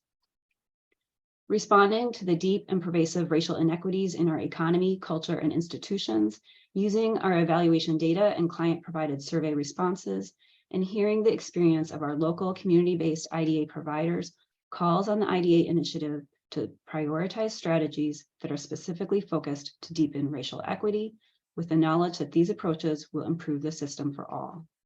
This includes examining the degree to which our financial resources are invested in BIPOC communities, using disaggregated data to inform priorities, supporting participants' self-determined goals and responding to barriers faced by Oregonians with low incomes, and partnering with culturally responsive and culturally specific community-based service providers. We disaggregate data by race to look at who is successful in withdrawing matching funds, and specifically the proportion of match that is going to participants in each of 4 racial groups. In the race equity metrics that we provide annually to each partner organization, partners see this data broken down by region of the state, specifically for match funds distributed by their organization. And we are using that information as a component in our funding decisions. Using disaggregated data like this to inform priorities, the initiative supports accountability towards ensuring a more equitable distribution of resources, one in which match funds need to go to communities of color at rates that are greater than their proportion of Oregonians with low incomes. When our providers look at this data now, they are recognizing that the census baseline undercounts BIPOC community members, and that our goals need to be higher if we are to change the status quo. Turning now to our completion rates, it used to be that 1 out of every 4 or 5 people who exited in a given year had gone through the effort to apply for and establish their account, but ended up not being able to withdraw match funds for one reason or another. That happens a lot less now, largely due to efforts to shift away from structures that are needlessly complex, create barriers, and perpetuate harm, and towards simple, transparent structures that work for people. This includes a less punitive approach to missed deposits, increased IDA match rates and match amounts, which have been supporting savers to reach their goals more quickly, and increased asset class options, including emergency savings, vehicles, and the ability to transfer match funds to a first-time homebuyer's savings account. We have built up a spectrum of IDA financial goals, which offer more on-ramps for people in a variety of financial situations to grow their stability and build long-term financial well-being. IDA participants determine which of the multiple strategies available are most useful for furthering their own goals. Participants have stated that the flexibility of their IDA funds was especially instrumental in meeting the financial challenges presented by COVID. The available goals help Oregonians meet basic needs, avoid harmful debt, increase income, and build assets. We've come to see them as somewhat falling on a spectrum from stabilization to bridging to wealth building. While we are leveraging these strategies, we acknowledge the need for investments in strategies, policies, and programs that look to the bigger systems levels issues and that shift the power and resource distribution to lead to more equitable outcomes, including a just tax system, increasing Oregonians' incomes, and building more accessible financial systems. In a framework defined by Oregon's Coalition of Communities of Color, there are a combination of wealth building, economic stability, and wealth stripping factors that contribute to closing, maintaining, and increasing the racial wealth gap. And this has informed how we think about the tools that we have in the IDA initiative, as well as those outside of it. A total of $13.8 million in match funds was distributed to 2,100 participants who completed an IDA in 2020 or 2021. The biggest slice of the pie went to education. Next was home purchase, followed by equal amounts going to microenterprise and vehicles. Emergency savings made up 6% of the match funds distributed. As this asset category was coming online during this period, we expect that it will grow. Half of our savers have very low incomes, less than 50% of their county's median income. And we know that we've had a period of high inflation leading to climbing expenses and wages that aren't keeping pace. With matched emergency savings, participants were better positioned to meet a financial emergency which may have arisen during their time with the IDA, potentially avoiding more devastating consequences. We know from research that emergency savings of even relatively small amounts of money can have significant impacts on a household's ability to avoid eviction, delay paying bills, or turn to high-cost credit alternatives such as payday loans. I want to talk for a minute about financial capability. Again, Oregonians with low incomes face many factors that erode financial stability. In addition to rising costs that outstrip income growth, we see public infrastructure and services such as transportation and childcare that are under-resourced and unable to meet the public's needs. And financial institutions continue to fail to serve customers with fewer financial resources. Facing these challenges, Oregon residents work to stabilize their financial lives. Financial capability is the capacity based in knowledge, skills, and access to manage financial resources effectively. While not a substitute for the systems changes we need, research has found that families with savings and financial capability will be more financially resilient than those without. Using standardized measures, we see that IDA program completers improve their saving, spending, and credit. And when we compare their experiences with national rates, we see that IDA savers are outperforming those national samples, contributing to increased financial resilience. The majority of our survey respondents write about the lasting positive changes their IDA experience brought to their financial capability. Jennifer Crow is the mother to 4 children, and with her husband saved for 2 years in an IDA to purchase a vehicle so they would have reliable transportation to school and work from their community of Lyons. Having built a habit of setting money aside, Crow went on to continue saving and created an emergency fund for her family. In the fall of 2020, the Santiam wildfire meant that they had to evacuate their home and lose work for 2 weeks. When family asked if they needed financial help, Ms. Crow notes the comfort that it brought to be able to respond that they had emergency savings to dip into. She notes that she would have never had the emergency fund without their IDA experience. With increased financial tools and resources, IDA participants increase their income, create jobs, and invest in a home they can depend on, contributing to long-term wealth building. Research suggests that assets such as a first home, small business, or reduced debt public post-secondary education have stabilizing impacts on entire communities, building civic engagement, generating local wealth, and improving population health. We are pleased to see IDA participants maintaining and building upon the financial stability that their asset brings, and also considering what this data might tell us about where an increased match amount would better support long-term stability and wealth building. While using a housing choice voucher and with the support of the Public Housing Agency's financial coach, Courtney Nolta began saving in an IDA, purchasing a home after 3.5 years. Living in Bend, Ms. Nolta states, quote, "I couldn't find an affordable place to purchase for so long, and it made me feel like my community doesn't want people like me in this income bracket. This community can't function and provide all the luxuries it does without service industry people, families, people who are trying to get by. They have just as much of a part to play in the development of the community." Ms. Nolta continues to advocate for housing solutions to encourage her employer to be a voice at decision-making tables to ensure adequate housing for the community they serve. A big part of how we get to these outcomes is through our statewide network of organizations. The initiative makes IDAs accessible to Oregon residents throughout the state. IDA savers are present in 32 of 36 counties in both rural and urban regions of the state.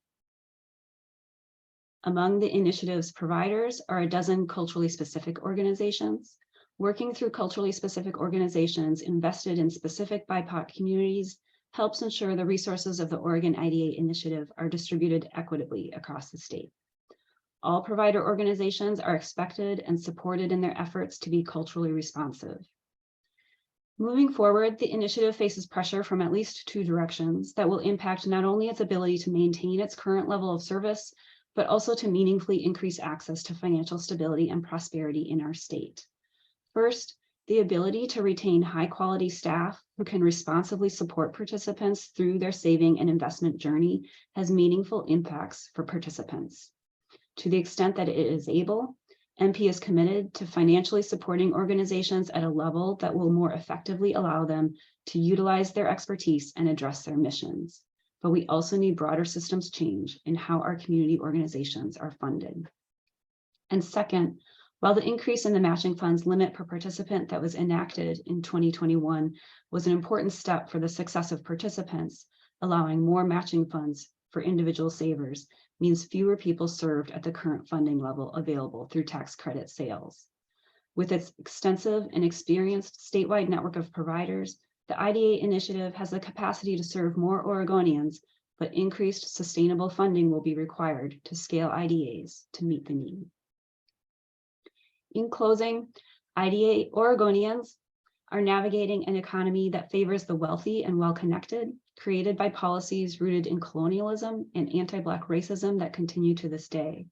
Our state, economic systems, and nonprofit entities are all needed to construct an equitable economy where prosperity is broadly shared. Our data and the voices of those reached by the initiative tell us that IDAs offer solutions toward the suite of policies needed to promote universal prosperity, where all people, Black, brown, and white, experience financial stability and what we need to thrive. And I will put some links in the chat to our full report and 2-page summary, and I'm happy to address further questions and feedback. Thank you very much. Questions and feedback from council members?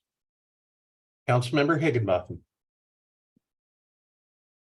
Hi, Amy and Holly, I just want to say thank you for bringing this information to us. Our organization is a very small organization. It gets a very small piece of the IDA pie to distribute within our communities. And this is a wonderful program. It is one of those that has a lot of power and a lot of impact on our low income residents in our communities. And I just thank you for pushing it forward. We'll do everything that we can to support it in the future. And if there's anything that I can do to help, please let me know. Thank you. Councilmember Lee. Thank you, Chair Hall. Love that we are ending our session with these 2 economic justice projects is how I would define them. I think there's a lot of similarities to the project we just heard about and this project. So I love that we are turning our eyes to this economic justice viewpoint. My only criticism, Amy and Holly, is that I would love to see us push ourselves to a more unconditional stance with the use of the savings. I appreciate that we have an expanded menu of things that people have to pre-select or predetermine they want to be saving towards. And, when we conditionalize funds, we are often very successful in getting the behavior we want because we've conditionalized access to the funds based on the thing we want to have happen. When we unconditionalize access to funds, we get often the same results and we get self-determination. We get autonomy, we get improved executive functioning, and most importantly, we build hope, which we all know is a research-based aspect of behavioral change. So for me, when we move more unconditionally, we move more towards some of these bigger impacts that are in addition to the things that people are already using their money to do. And it's back to this trust and invest. I know the original model of IDAs were very specific. Again, mostly because the system said, I don't think we can trust people to use this money well. We know better. I hope we're learning as a system. So anything I can do to urge our programs, and in this one in particular, to move towards unconditionality, the better. Thank you. If I can just briefly strongly agree with you, and I very much appreciate the encouragement for us to continue to find ways to provide the freedom and trust for our savers who have demonstrated over years that they know plenty well what to do with the money if they can only get the access. So thank you so much for that comment. Councilmember Sandoval. Yeah, this question is for Amy. So I was trying to understand, like, what's the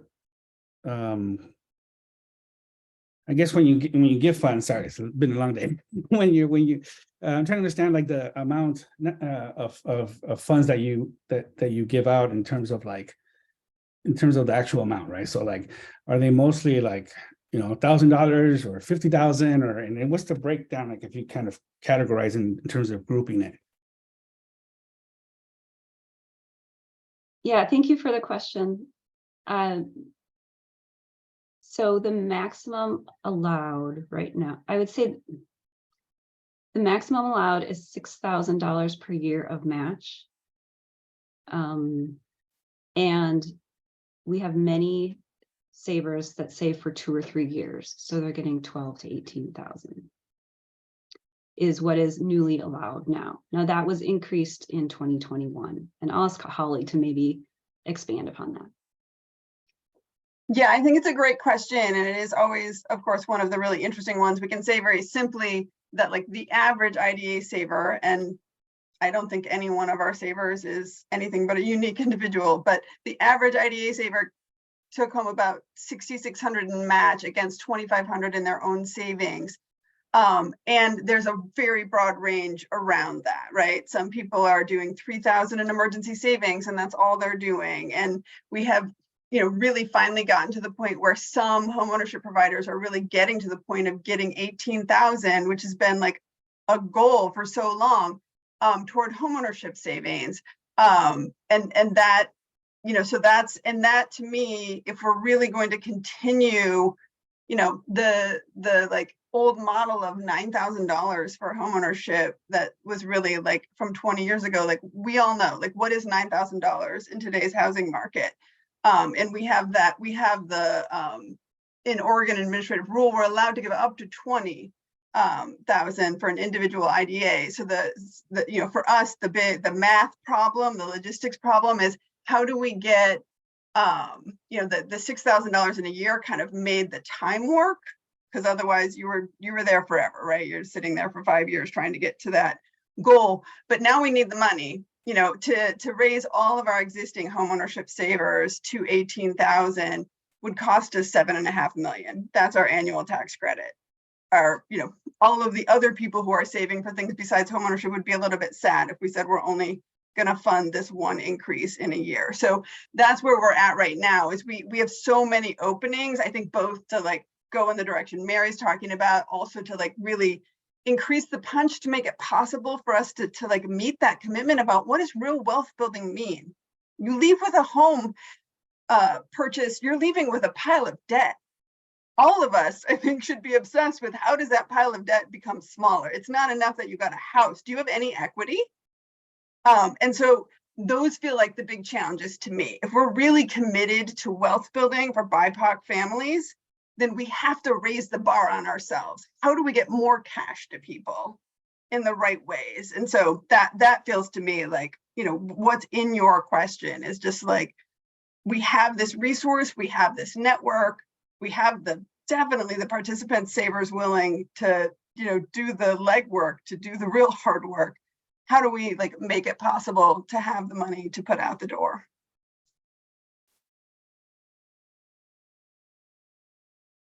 Mary, I just will respond briefly to that.